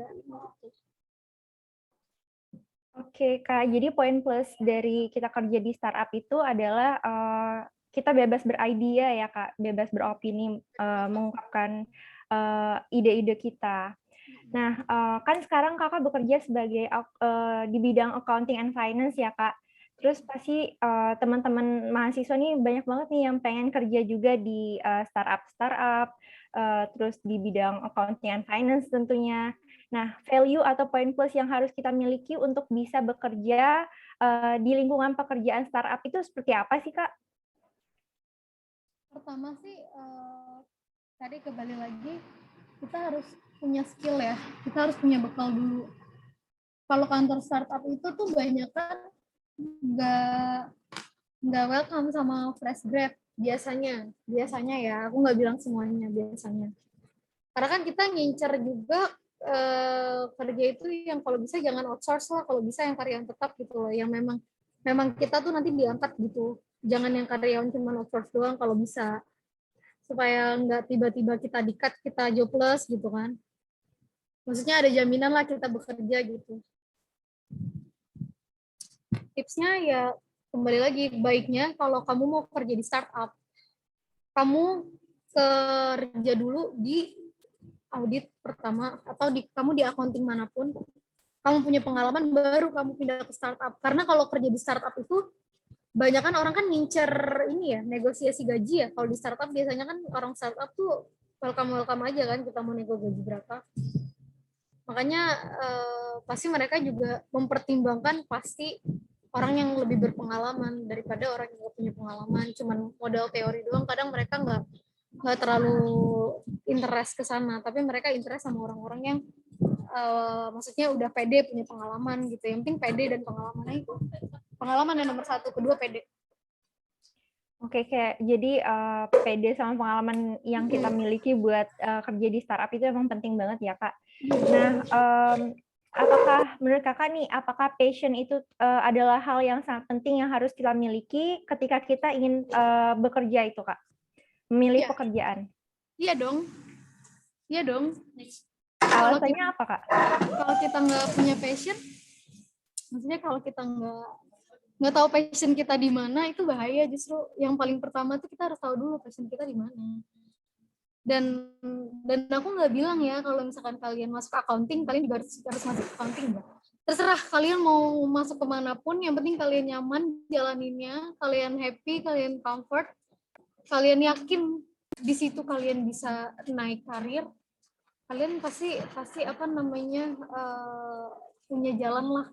Karena banyak juga kok umuran aku jurusan accounting juga, tapi bukan anakku ini ya, misalkan atau jurusan lain dia tiba-tiba lompat ke marketing atau sales yang nanti dia bisa grow up ngembangin karirnya, kayak gitu banyak sih, nggak harus di accounting. Yang penting ya tadi kalian punya passion, kalian yakin dulu diri kalian PD-nya di mana, itu penting banget deh. Kayak apa ya, nggak ngasal gitu. Kalian penting juga nih bisa ngapain aja, kalian multi talenta tuh penting juga. Misalkan nggak sorry bukan penting sih, nggak apa-apa kalian multi talenta, nggak apa-apa, tapi yang paling penting kalian tuh tahu sendiri kalian punya kekuatan itu di mana, karena kekuatan itu yang bakal ngebawa kalian tuh nanti ke depan, di hari-hari kalian ke depan tuh kekuatan kalian itu, karir kalian tuh bakal di mana tuh kekuatan kalian sendiri, keyakinan diri kalian sendiri. Kalau bukan kalian yang nentuin itu mau siapa gitu loh, maksudnya mikirnya gini loh, ini badan ini, diri ini yang Allah kasih sama kita ini, kalau bukan kita sendiri yang nentuin kita bisa grow, kalau bukan kita sendiri yang nentuin kita harus seperti apa tuh siapa gitu. Dibilang semuanya ini mudah gitu, enggak sih, prosesnya banyak banget. Capek-capeknya ngelamar kerja tuh panas-panasnya kayak apa, terus apa namanya, perjuangan jarak tempuhnya tuh kayak gimana, itu juga banyak yang udah dilaluin, yang udah kita laluin tuh banyak gitu. Jadi intinya kita harus berproses dan kita jangan pernah nyerah gitu loh dalam berproses itu. Jangan pernah nggak yakin. Kalau kita udah yakin sama passion kita, di tengah jalan kita ada batu aja kecil aja tuh udah bikin kita ngedown, nggak boleh tuh kita kayak udah deh, kayaknya aku nggak pantas di sini deh, aku harus pindah. Karena aku bilang tadi, aku nggak bilang ya selamanya aku kerja itu mulus-mulus aja, enggak. Aku kerja pasti ada perasaan di mana titik aku tuh udah nyerah nih, ngerjain WP ini susah banget nih, aku ngerjain besok lagi deh, itu pasti ada kayak gitu. Perasaan kita udah nggak sanggup. Tapi kan kayak tadi kita ngerasa kita udah punya passion, kita udah janji nih sama diri kita harus seperti apa, kita harus bawa diri kita kayak apa gitu. Jadi penting menurut aku kita nentuin passion kita. Multi talenta, kalau kalian mau punya multi talenta nggak apa-apa, tapi yang paling penting tadi passion, kita harus tahu kita passionnya di mana, itu nilai jual kita ke depan soalnya. Oke Kak, setelah kita tadi membahas tentang dunia kerja ya, seputaran audit, seputaran accounting and finance, dan juga passion, apa sih hal yang membuat Kakak memutuskan untuk menjadi seorang wanita karir? Pertama, karena tadi aku bilang ya, ayahku meninggal di usia aku SMP, jadi ibu aku tuh kerja sendiri buat aku gitu. Jadi aku mikirnya gimana sih kalau seandainya mamaku nggak kerja nih gitu. Dulu aku belum ada pikiran aku harus punya suami yang kayak gini, aku nanti tinggal cari aja suami yang kayak gimana, aku tinggal di rumah leha-leha gitu. Sama sekali aku nggak ada terbesit di pikiran aku kayak gitu. Pun seandainya aku bilang, kalau seandainya nanti suami aku nggak ngizinin aku kerja, aku mau kayak dosen-dosen aku yang perempuan-perempuan tuh kan banyak juga kan mereka ngajar gitu. Seenggaknya mereka tuh build gitu loh, mereka tuh punya kegiatan yang nggak cuma di rumah doang. Aku sampai bilang, kayaknya aku nggak perlu deh jadi anak yang pinter masak, bau dapur, bau bawang gitu, nggak perlu deh. Jujur ya, aku kalau kadang masak tuh aku masih suka, aduh pusing tangan aku bau bawang gitu. Kadang aku nggak betahnya masak tuh karena bau bawang gitu-gitu loh. Jadi aku mikir kayak aku nggak bisa nih kayak gini. Jadi aku udahlah, aku harus bisa karir nih supaya nanti kedepannya aku bisa ya amit-amit jabang bayi aku ngerasain hal yang mamaku ngerasain gitu loh. Maksudnya mamaku ngerasain waktu itu ayahku meninggal terus bisa nyekolahin aku sampai sekarang. Dan bahkan sampai sekarang pun, sampai aku udah kayak gini pun, mamaku tuh masih udah hebat banget lah, pokoknya masih bekerja, masih mau masih mau bisnis, masih mau kerja, masih mau bisnis sambil bisnis. Jadi menurut aku harus bisa lebih hebat dari mamaku. Jadi aku punya motivasi dalam diri aku harus lebih baik loh dari orang tuaku boleh terlahir seperti ini, tapi orang tuaku nggak boleh meninggal dalam keadaan seperti ini gitu. Jadi aku mikirnya kan kadangnya orang tua ini lahir susah misalnya dulu susah, terus dia udah mencapai titik dia berhasil loh nyekolahin anaknya, dia berhasil bikin anaknya ini punya fasilitas yang nyaman gitu. Jadi aku mikir aku juga harus bisa bikin mereka lebih ngerasa bahagia punya anak kayak aku mikirnya kayak gitu. Dan tadi yang paling penting adalah jangan pernah kita mikirin orang, tapi kita harus tahu kalau kita sebelum kita mikirin orang lain kita harus mikirin diri kita sendiri dulu. Makanya itu yang aku bilang, kita harus punya bekal, kita harus punya passion, karena itu yang paling utama sih dalam kehidupan ya. Kalau misalkan kita udah bisa nge-build, kita udah bisa membangun karakter kita udah bisa berhasil, pasti orang-orang yang akan di sekitar kita tuh pasti akan ikut gitu loh. Jadi ada suatu perasaan aku mau jadi wanita karir karena aku pernah ngerasain ditinggal ayahku, padahal posisinya orang tuaku dulu dari kecil dua-duanya kerja gitu, tapi aku merasa ditinggal ayahku. Kalau seandainya mama aku nggak kerja dulu aku gimana gitu. Jadi aku mikirnya even suami aku, nanti aku kalau punya suami ini aku mikir, kalau dulu aku mikir kalau aku punya suami, aku mau suami aku tuh dari awal sebelum nikah, ini penting ya Dek, dari awal sebelum nikah udah tahu kalau misalkan aku nggak bisa diatur untuk nggak kerja, kecuali kamu bisa memenuhi biaya pendidikan aku S2 dan aku diizin ngajar gitu. Kalau seandainya memang aku nggak diizinin kerja ya, seenggaknya ngajar kan ya pulangnya nggak malam gitu kan. Jadi aku mikirnya udah ke arah sana.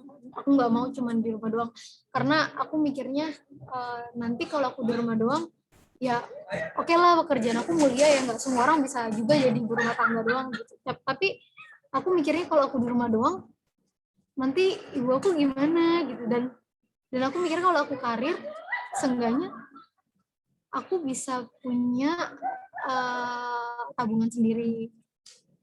Ya mungkin setelah menikah kan kita nggak ada tabungan sendiri, cuman seenggaknya aku udah bisa menghasilkan sendiri apa yang aku mau, aku bisa beli gitu. Dan ini aku bisa beli mamaku apa tanpa aku harus minta-minta ke suamiku gitu. Jadi mikirnya kayak gitu sih ya. Even nanti ke depannya kalian punya suami yang baik juga ya, alhamdulillah aku masih dibantu sama suamiku, tapi ngerasa aja kalau misalkan kita kerja sambil nikah juga, sambil kerja juga ya itu lebih nyaman sih. Dan suami juga enaknya kadang kalau aku ada kesulitan atau apa, kebetulan kita satu bidang pekerjaan, maksudnya satu background, jadi aku kadang masih bisa nanya sama dia gitu. Jadi dia juga mandangnya nggak cuman apa ya, aku di rumah doang gitu ya, enggak ya. Kalau bisa kalian hilangkanlah mindset diri kalian itu nggak bisa berbuat apa-apa gitu, nggak ada manfaatnya. Jangan sampai kalian punya mindset kalian cuma mau enaknya doang, tapi kalian nggak ada manfaatnya buat orang lain. Jangan sampai kalian punya mindset kayak gitu. Jadi kalau dengan kalian misalkan kalian nanti takdirnya nggak bisa bekerja atau apa-apa, ya kalian seenggaknya buka bisnis atau apa. Jadi kalian tuh nggak sayang gitu loh, kalian tetap punya ilmu buat dibagikan ke orang lain kayak gitu, buat ngebantu orang lain juga, buat buka lapangan kerja juga gitu. Jadi intinya kalian hidup di dunia ini harus mikir ada sesuatu yang bisa bermanfaat gitu buat orang lain gitu. Oke Kak, selama Kak Laras bekerja, pernah nggak sih orang-orang di dalam kantor ataupun di luar kantor yang meng-underestimate Kakak gitu, baik secara langsung maupun enggak? Pernah nggak tuh? Pernah lah pasti. Jadi aku itu awal masuk kerja, karena kan di Halodoc banyak anak magang juga ya, banyak staff juga ya. Aku tuh dari dulu, maksudnya waktu kerja di Halodoc itu orang nyangkanya aku fresh grad, maksudnya orang nggak tahu kalau aku udah experience. Mungkin mereka bilang mukanya kayak anak baru lulus kuliah atau gimana gitu kan. Aku ya masih, maksudnya nggak pinter dandan lah gitu. Jadi masih udah ala kadarnya aja gitu. Jadi kadang orang kira ini anak baru kemarin sore nih, tapi mereka nggak nanya umurku berapa kan. Ini anak baru kemarin sore nih, terus aku juga diem. Terus aku juga waktu itu masih belum kenal kan, masih belum ini nyapa-nyapa. Terus akhirnya aku nyapa-nyapa, berusaha nyapa-nyapa. Cuman mereka tuh kayak yang, ini anak baru lulus kemarin nih. Kan biasanya kalau di kantor-kantor gitu, ya anak baru kemarin ya dipandangnya ya memang anak baru masuk dunia kerja gimana sih. Pasti mereka juga mikirnya, ini anak belum pernah kerja sebelumnya gitu. Tapi akhirnya dari situ bos aku memperkenalkan lah, ini anak tuh dulunya kerja di sini, dulunya gini. Pasti adalah underestimate dari lingkungan kerja yang baru tuh pasti ada waktu itu. Ngerasain banget sih, bahkan anak-anak magang pun waktu itu aku punya tiga orang anak magang, terus tinggal 2 kan lama-lama. Anak magang aku ini nggak nurut sama aku.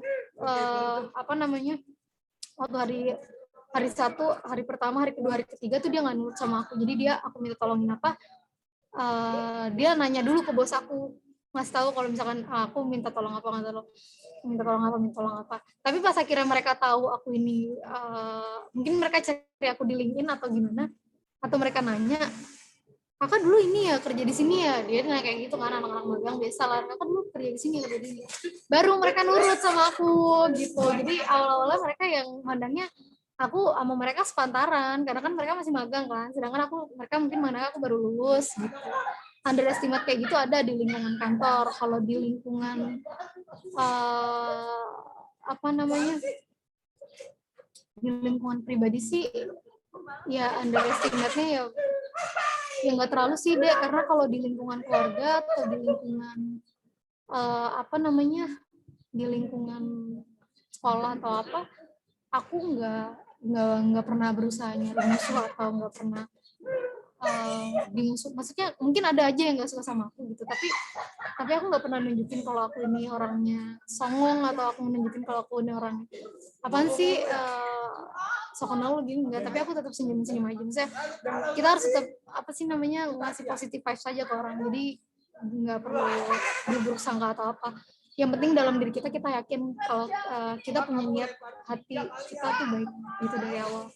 Dan kalau kita punya niat baik, Allah pasti akan buka yang baik juga gitu. Jadi ada orang yang underestimate kita atau apa, ya itu anggap angin lalu aja. Anggap aja itu nggak akan berpengaruh gitu di hidup kita. Kalau kita pikir-pikirin terus, misalkan ada yang underestimate kamu nih, misalkan orang beda-beda ya, mungkin ada yang dari pihak keluarganya, misalkan kakaknya nih pintar, terus adiknya nih kurang atau gimana. Kalau dipikirin kayak gitu-gitu, nanti malah yang ada jiper sendiri, dan itu makin akan sulit melangkahnya gitu loh, karena kok aku nggak bisa kayak dia sih, gitu, kok dia ngerendahin aku sih. Nah itu akan ini loh, nanti kalian ke trigger sendiri. Better itu dijadiin hal-hal yang positif, kayak oh dia udah ngeremehin aku nih, aku harus buktiin aku bisa. Better yang kayak gitu, kita ngebawa apapun itu ke hal yang positif. Nah jadi kita semua ngejalaninnya enak, gampang. Apa sih maksudnya, nggak ada sulitnya kok kita ngejadiin hal-hal negatif itu ke arah yang positif gitu, ngelihatnya dari point of view yang positif. Jadi kita ngejalaninnya juga nyaman, kita juga nggak banyak pikiran, kita juga happy gitu. Oke, berarti ketika ada yang underestimate kita, ya anggap aja itu angin lalu lah ya Kak. Jangan terlalu dipikirin, jangan overthinking, dan sebisa mungkin kitanya tetap harus positif ya. Iya betul, itu paling penting. Oke, nah ini kayaknya aku lebih minta advice kali ya dari Kak Laras. Misalnya nih, ketika kita ada masalah internal, maksudnya kayak dari kitanya lagi ada masalah gitu, di luar pekerjaan. Nah, gimana caranya kita mengontrol diri ketika ada masalah internal, biar masalah atau mood itu tuh nggak kebawa saat kita bekerja? Aku pernah kok ngerasain itu, kayak apa ya, ya mungkin dia ada perasaan masalah pribadi sama aku, tapi aku juga sendiri, jujur aku nanya pun kayak nggak akan ada jawabannya, karena aku sendiri juga nggak tahu salah aku apa di situ. Terus dan ini nggak ada kaitannya sama pekerjaan gitu-gitu.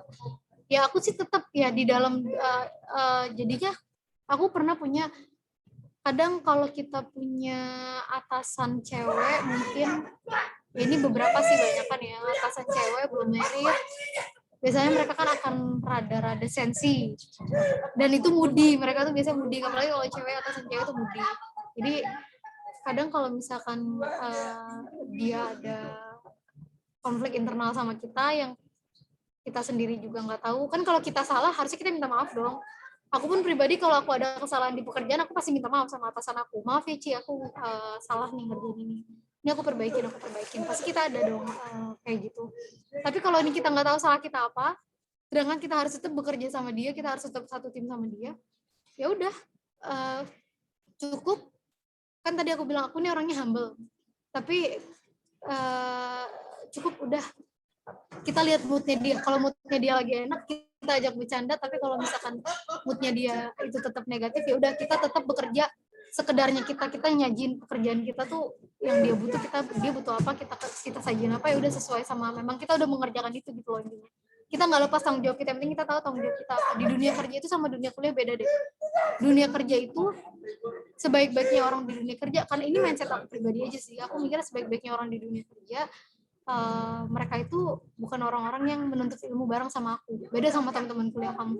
Di lingkungan kuliah itu semua ada teman-teman kamu gitu. Di dunia teman kuliah itu bukan saingan, tapi mereka teman-teman kamu yang ibaratnya aku berpikirnya dulu angkatan aku. Mereka teman-teman aku yang nimbah ilmu bareng aku, yang kita sama-sama berlomba buat gimana kita bisa punya bekal, ngali bekal dari dosen-dosen. Kalau di dunia kerja beda. Kalau di dunia kerja aku nggak bisa menyamakan teman kerja itu dengan teman kuliah gitu. Jadi sebaik-baiknya aku punya hubungan kerja sama orang, aku hanya menjaga baik, tapi aku juga harus punya sekat-sekat gitu. Jadi aku punya prinsip diri aku, kalau misalkan teman-teman kerja aku baik nggak apa-apa, tapi aku harus ingat mereka itu teman kerja aku, di mana di tempat pekerjaan itu. Ini mungkin karena aku dulu jadi auditor ya, karena dulu zamannya jadi auditor kan mau naik level itu ada bangkunya tuh, ada jatahnya. Misalkan associate ini cuma tersedia 5 bangku, sedangkan kita tuh ada 7 orang, tapi hanya tersedia untuk 5 posisi. Ya kan kita bersaing kan. Even aku nggak mau jadiin dia saingan aku, tapi kan aku nggak tahu yang ada di dalam otaknya dia tuh kayak gimana. Itu yang di dunia audit aku ngerti kayak gitu. Jadi aku nggak mau nyamain dia itu sama kayak teman kuliah, tapi aku tetap berpikir kalau kalau kita harus punya space lah. Kalau di dunia kerja kita deket sama orang, tapi kita harus punya space.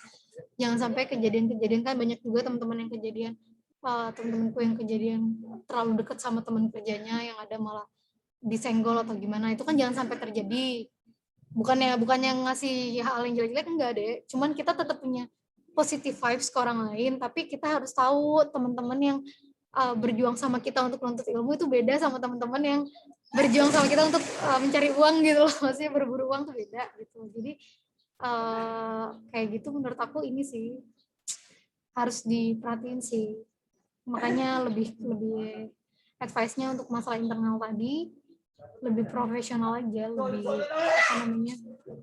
bicaranya tuh kita kan beda umur juga atau mungkin beda jalan juga, jadi dilupain aja. Yang penting kita punya kewajiban kita selama di kantor itu terselesaikan dengan baik gitu. Intinya kita juga harus punya sudut pandang itu di dalam diri kita. Terserah kalian mau, maksudnya kalian tetap harus punya positive vibes sama orang, positive thinking sama orang, harus tetap baik sama orang, nggak boleh sombong, nggak boleh judes, nggak boleh nggak mau kenal atau gimana. Kalau orang ada yang nyenggol kita atau gimana, kita tetap senyumin aja. Nggak akan rugi kok kita senyumin orang tuh gitu loh. Jadi ya udah, dikebelakangin aja. Yang penting tanggung jawab oke, ditanya juga nanti sama atasannya lagi, udah selesai kok, udah jadi kok gitu. Jadi nggak ada kesalahan di kita. Yang penting kita bisa menyelesaikan kewajiban kita dengan baik aja.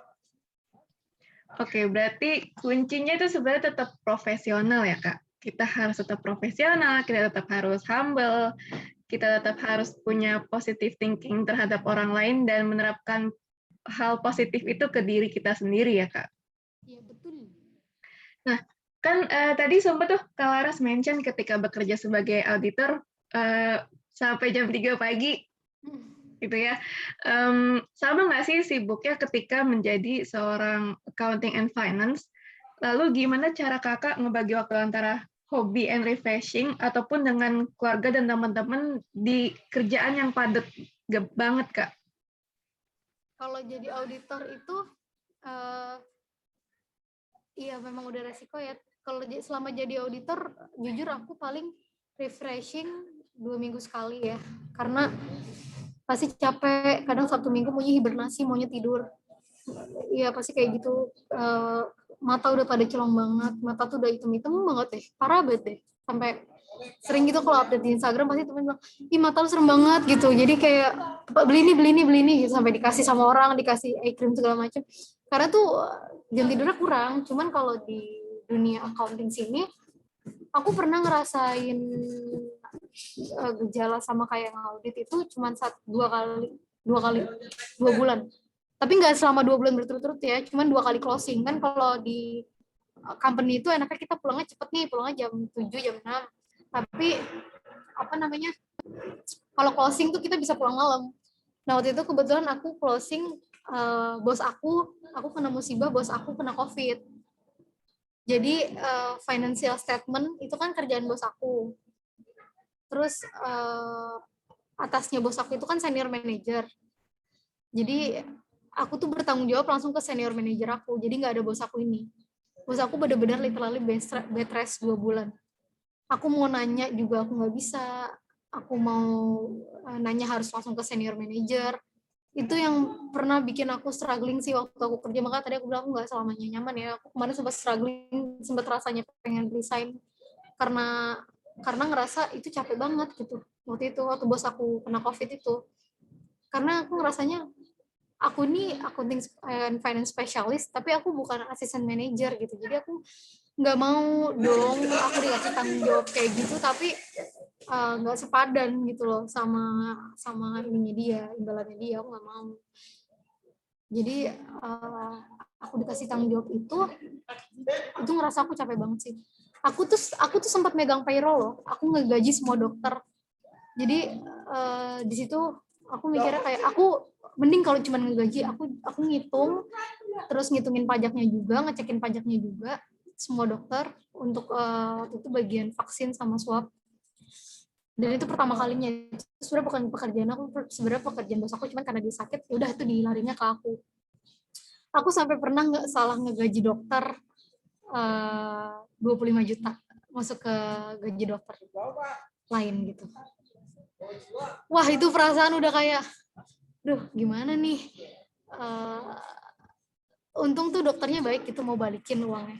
Itu aku ngerasain pertama kali aku ngerjain payroll dan itu pertama kali salah. Aku mikirnya, oh ya udah deh, kedepannya nggak boleh lagi kayak gini. Ini teguran besar buat aku nih. Untung cuma satu dokter yang salah waktu itu nggak banyak gitu loh. Cuma satu dokter dari ratusan dokter yang ada tuh cuma satu dokter yang aku salah gaji. Di situ aku ngerasanya, ini tuh aku sebenarnya apa sih? Yang tadi aku bilang kalau kerja di startup itu kita nggak bisa milih kita mau kerja apa enggak. Kita harus bisa kerjain semuanya. Jadi di situ aku udah ngerasa yang aku nggak pernah megang payroll, tiba-tiba aku disuruh payroll. Ya udah aku ngerasa, aduh ini challenging banget nih buat aku. Gitu. Pulanglah aku jam berapa? Aku Google Meet sama senior manager aku sampai jam 5 pagi. Dari malam sampai jam 5 pagi, aku ngerjain payroll, sembari aku bikin laporan keuangan untuk 2 PT, sembari aku payment and receive juga untuk 2 PT. Waktu itu. Padahal aku waktu itu hanya tanggung jawab 1 PT, tapi ini karena bos aku sakit, aku megangnya 2 PT. Jadi aku ngerasanya, sebenarnya bos aku ini megangnya 1 PT, PT A, nah aku megangnya PT B. Gitu. Tapi transaksinya itu, PT B ini, yang aku pegang ini, transaksinya lebih banyak dan transaksinya nominalnya lebih besar, jauh lebih besar daripada PT yang dipegang sama bos aku. Cuman yang dipegang bos aku, internal kontrolnya itu, maksudnya stepnya tuh banyak gitu, karena dia perusahaan retail yang dipegang dia. Jadi kontrolnya tuh agak lebih sulit daripada di sini. Sebenarnya lebih sederhana, tapi kontrolnya lebih sulit. Jadi waktu itu aku ngerasanya udah capek banget. Itu aku jam 3 pagi sampai jam 5. Terus ya aku mikir dong aku butuh refreshing. Terus aku juga waktu itu posisinya aku nggak tahu kalau aku hamil. Jadi akhirnya sampai sempoyangan segala macam aku nggak rasain waktu itu. Jadi mikirnya kayak biasanya kan aku tuh bener-bener anaknya tiap hari ngopi ya, tiap hari ngopi kenangan mulu tiap hari, dan itu tuh nggak pernah ada masalah, maksudnya nggak pernah ada masalah gitu dalam diri aku, dalam badan aku tuh ngopi mulu nggak. Tapi waktu itu aku masalah tuh ngerasa sempoyongan pas aku tes akhirnya, oh ternyata hamil. Ya udah, aku ngerasanya tuh gimana nih. Tapi aku harus mikir, berarti aku harus apa namanya, harus bisa ngekontrol waktu aku nih untuk istirahat sama ini. Ya, aku waktu itu sampai mikir, kalau sampai bos aku nggak sembuh-sembuh nih di bulan ketiga, aku mikir gitu. Udah aku pindah aja, aku sampai ngeplay tempat lain. Even aku tahu di situ posisi aku hamil agak sulit buat nyari kerja ya. Jadi atau aku pindah aja lah, aku cari-cari yang lain lagi deh. Aku nyari yang, atau aku jualan aja lah atau apalah, aku sempat mikir kayak gitu waktu itu. Maksudnya buka all shop gitu, aku mikirnya kayak gitu. All shopnya juga, atau ini kan aku juga sambil ini kan, sambil trading saham kan, jadi aku ngerasa udahlah aku bisa kok gitu. Jadi sambil ini aja sembari gitu, aku mikirnya kayak gitu waktu itu. Tapi tahu-taunya bos aku sembuh. Untungnya sembuh, jadi aku nggak jadi resign, karena di situ udah ngerasa posisinya udah nggak ini banget. Yang tadi aku bilang ya, kerja di startup itu intinya harus kuat mentalnya juga. Karena cobaannya itu ketika kayak gitu, karena yang tumbang tuh banyak, yang COVID banyak waktu itu. Waktu angka COVID lagi gede-gede di bulan Juni. Jadi aku mikir harus bisa, kalau selama jadi accounting itu aku mikir harus bisa inilah. Aku balas dendamnya sih waktu itu maunya tidur, cuman nggak bisa karena kan udah punya suami juga kan. Sabtu Minggu pasti dia ngajakin jalan-jalan atau gimana, ngeliat aku suntuk, ngeliat aku stres sama kerjaan aku, ngeliat aku udah, aku bilang aku nangis ya, pernah nangisnya tuh karena capek harus menanggung tanggung jawab orang lain. Itu pasti capek sih, apalagi orang lain itu bukan orang lain setara sama aku gitu, jadi aku capek di situ. Jadi cara aku ngebuildnya itu, aku cuti waktu itu karena aku udah saking hektiknya kerja sampai gaji dokter tadi, aku lakuin itu udah 3 bulan berturut-turut gaji dokter. Akhirnya aku capek, aku cuti. Paling caranya aku kayak gitu, aku cuti ngambil lah 1 hari, jadi dari Sabtu, Minggu, Senin itu aku jalan-jalan, refreshing gitu, biar kita semangat lagi. Kan kalau dari jalan-jalan kita juga ngerasain, oh ayo kerja lagi besok biar bisa jalan-jalan lagi gitu. Harus ada ini sih harus ada motivasi sih, juga banyak kok yang orang-orang motivasi kerjanya karena pengen jalan-jalan, itu juga banyak. Jadi memang harus balance. Kalau kalian cuman kerja, aduh nggak ini banget. Better ya tadi Sabtu Minggu kadang aku kerjanya ya udah cek aja chart saham. Itu kan lagi COVID itu kan saham lagi pada turun kan, lagi pada anjlok kan. Nah itu beli tuh. Jadi belajar ya udah beli gitu. Nanti udah untung nih, udah oke, jual gitu. Jadi kebetulan jadi kesibukan aku ya, kalau hari-hari biasa kerja, kalau malam-malam aku buka trading saham aku. Terus kalau hari Sabtu Minggu ya udah waktunya jalan-jalan gitu. Pun jalan-jalan enaknya trading saham tuh kadang kalau lagi untung gain atau gimana, jalan-jalan kan enak kan. Pakai uang keuntungan saham itu kan. Jadi menurut aku ya tadi aku bilang kalau bisa kita multi kenapa enggak gitu. Tapi kita harus ingat kewajiban utama kita kan bekerja. Tapi kita gimana caranya kan berpikir supaya kita punya value lain loh dalam diri kita, gimana ya itu tadi aku bilang.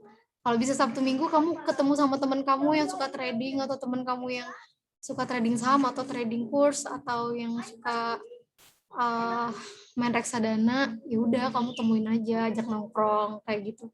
Aku suka sih kayak gitu, ngajakin nongkrong teman-teman aku. Kalau aku dulu ngajakinnya mantan bos aku dulu yang di kantor audit lama, aku suka ngajakin mereka pada jalan buat ngambil ilmunya doang, lu beli saham apa kayak gitu. Nilainya gimana, kenapa beli itu. Jadi kita kadang suka ada grup gitu, kita buka grup gitu. Maksudnya mereka kadang ngasih tahu nih beli ini gitu. Jadi menurut aku nyaman aja sih. Jadi libur kita juga bermanfaat gitu. Kalau kalian mau ini ya refreshing boleh, tapi jangan terlalu sering. Kalian nggak boleh terlalu manjain diri kalian gitu loh. nggak bagus.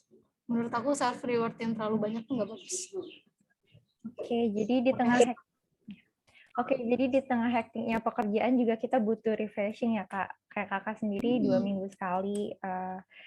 Kita lanjut, last but not least nih Kak, what is the biggest success you have achieved in your life? Jadi apa sih kesuksesan terbesar dalam hidup Kakak? Kalau menurut aku ya kesuksesan terbesar kan orang beda-beda ya goals-nya ya. Kalau aku dulu memang punya keinginan yang paling dalam itu karena aku ngerasain kerja jadi auditor, aku ngerasa hidup aku tuh nggak kayak orang-orang gitu. Aku ngerasa hidup aku tuh beda sama orang-orang bisa nih 1 minggu jalan-jalan, orang-orang bisa nih nongkrong-nongkrong di hari biasa gitu, sedangkan aku tiap hari aja pulang paling cepet jam 11 atau jam 10 gitu.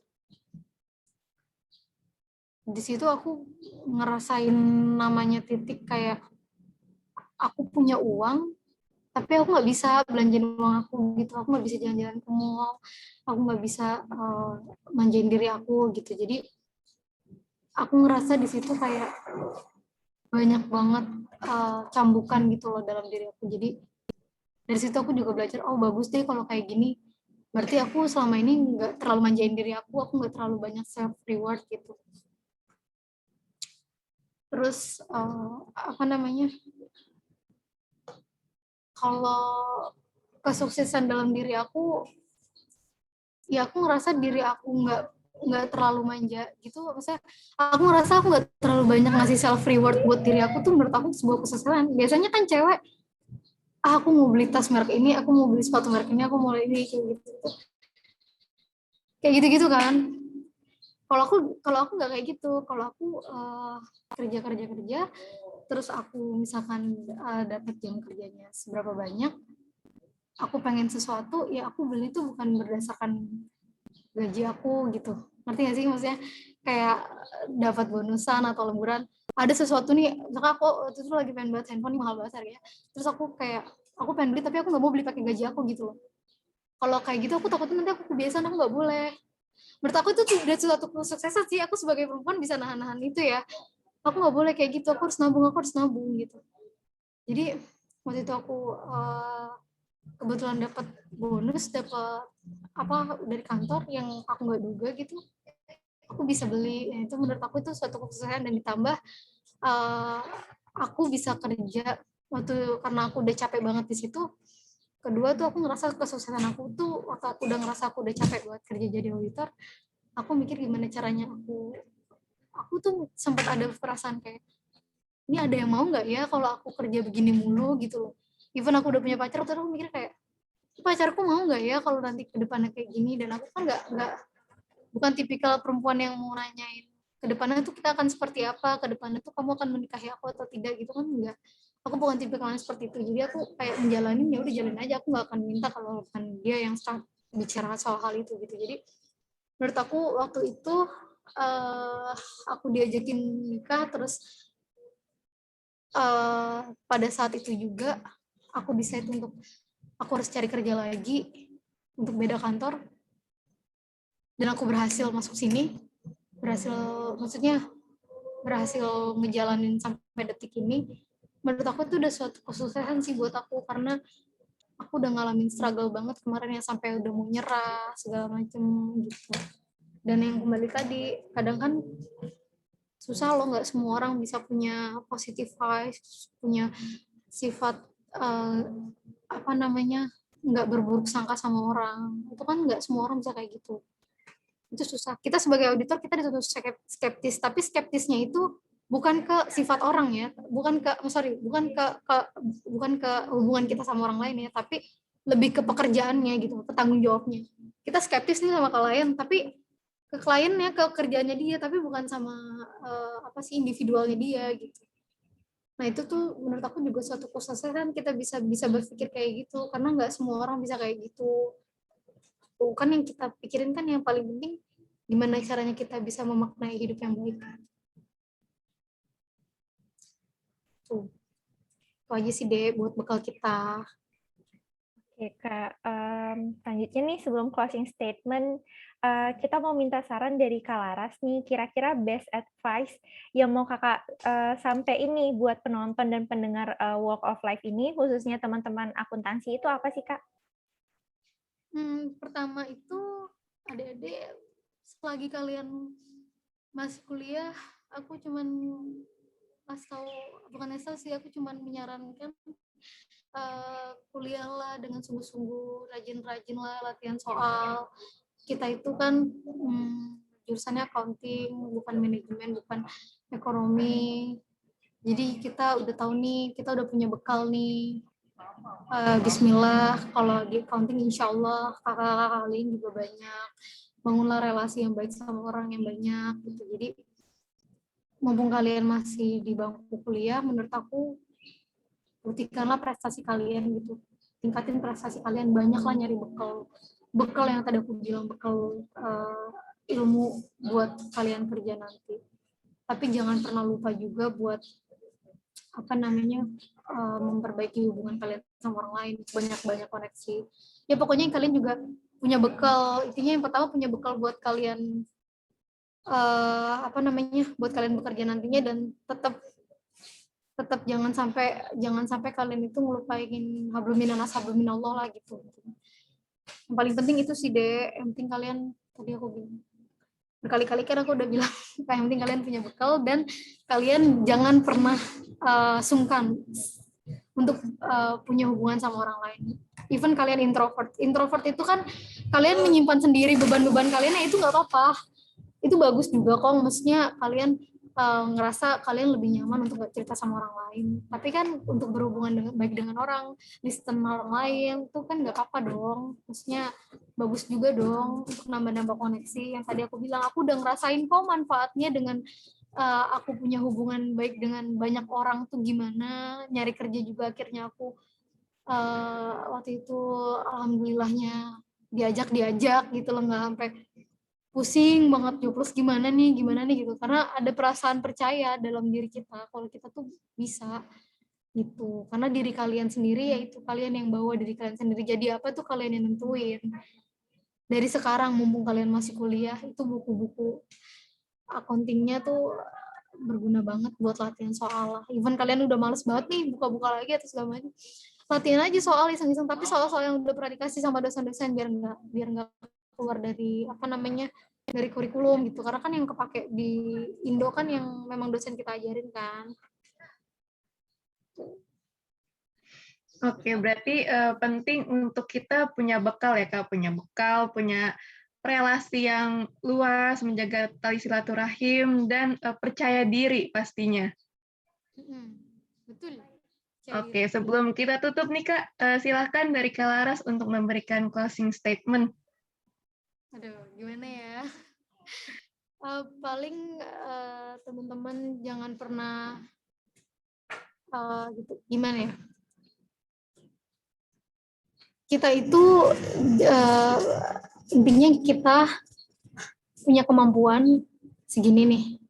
Tapi hal yang harus teman-teman tahu, kalau saya itu selalu menanamkan dalam diri saya, kalau saya itu seperti ini, saya tuh udah mencapai ini, tapi saya itu sebetulnya dalam jati diri saya, dalam lubuk jati diri saya itu lebih baik loh dari ini gitu. Kita harus punya mindset itu. Jadi jangan pernah teman-teman itu hopeless, jangan pernah teman-teman itu nggak pede. Intinya teman-teman harus sadar, harus percaya mulai sekarang kalau apa yang teman-teman rasain saat ini, kemampuan teman-teman yang kalian punya saat ini itu lebih baik daripada apa yang kamu pikirkan selama ini kamu milikin gitu. Ngerti nggak sih maksudku? Jadi kamu berpikir kamu tuh selama ini, aku bisa kayak gini kok, aku bisa kayak gini, tapi tanpa kamu sadarin kamu tuh lebih hebat lagi dari itu gitu. Jadi itu harus kamu sadarin dalam diri kamu, kalau misalkan kehebatan yang kamu punya sekarang sebenarnya diri kamu lebih hebat lagi dari itu. Oke, terima kasih Kak atas closing statement-nya. Kita juga punya quotes nih yang kebetulan sama seperti yang Kakak bilang tadi. Pas banget nih, seseorang pernah berkata, "The strongest actions for a woman is to love herself, be herself, and shine amongst those who never believed she could." Jadi pas banget bener sama yang Kak Laras bilang bahwa kadang tuh kita nggak tahu kalau kita ternyata bisa loh melakukan itu. Yang penting itu kita harus menjadi diri kita sendiri dan kita harus percaya diri, teman-teman. Oke, ternyata udah jam 2:30 ya Kak, kita udah di penghujung acara podcast WOW ini. Terima kasih kepada Kak Laras yang sudah menjadi narasumber kita hari ini, sudah sharing pengalaman dan advice-nya untuk kita semua. Sudah menyediakan waktunya juga. Mohon maaf jika dari aku ataupun dari Kak Sarah ada kekurangan. Kurang lebihnya mohon maaf. Wassalamualaikum warahmatullahi wabarakatuh. Waalaikumsalam, makasih juga ya untuk adik-adik semuanya udah didengarkan. Semangat kalian. Udah selesai ya, alhamdulillah. Kak Laras, aku makasih banyak ya Kak. Iya, oke. Aku udah bisa live? Wah, kita boleh foto bareng dulu nggak Kak? Oh, boleh. Oke. Ayo. Boleh. Gelap nggak sih? Oke. Yang sedikit ya? Iya, aku Kak. Oke. 1, 2, 3. Lagi 1, 2, 3. Oke. Oke. Kak Laras, makasih ya udah nyempetin waktunya nih Kak hari Minggu. Iya. Maaf ya kalau aku ceritanya kepanjangan atau gimana, jadi lebih asik gitu. Seru banget. Banyak banget saran yang aku dapat sih Kak. Maksudnya yang relate sama kehidupan kita gitu, yang harus disiapin juga. Makasih ya Kakak. Iya, sama-sama. Aku live ya. Ya Kak, Makasih banyak ya Kak. Makasih ya, Kak. Ya, Assalamualaikum. Waalaikumsalam.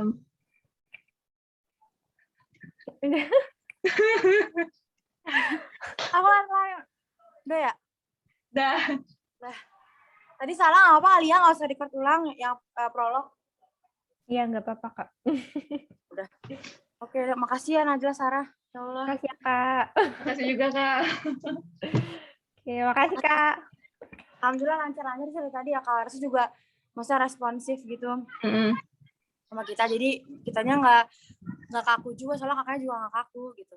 Ya kan? Iya, kakaknya banyak cerita. Udah, makasih ya Sarah, Najla. Silakan lanjutkan liburannya. Oke, makasih juga ya Ini Kak. ganggu hari Minggu ya. Iya, nggak Iya, nggak apa-apa apa-apa. Kak. Les duluan ya, Kak. Ya, Ya, semangat Kanada. Salam. ya.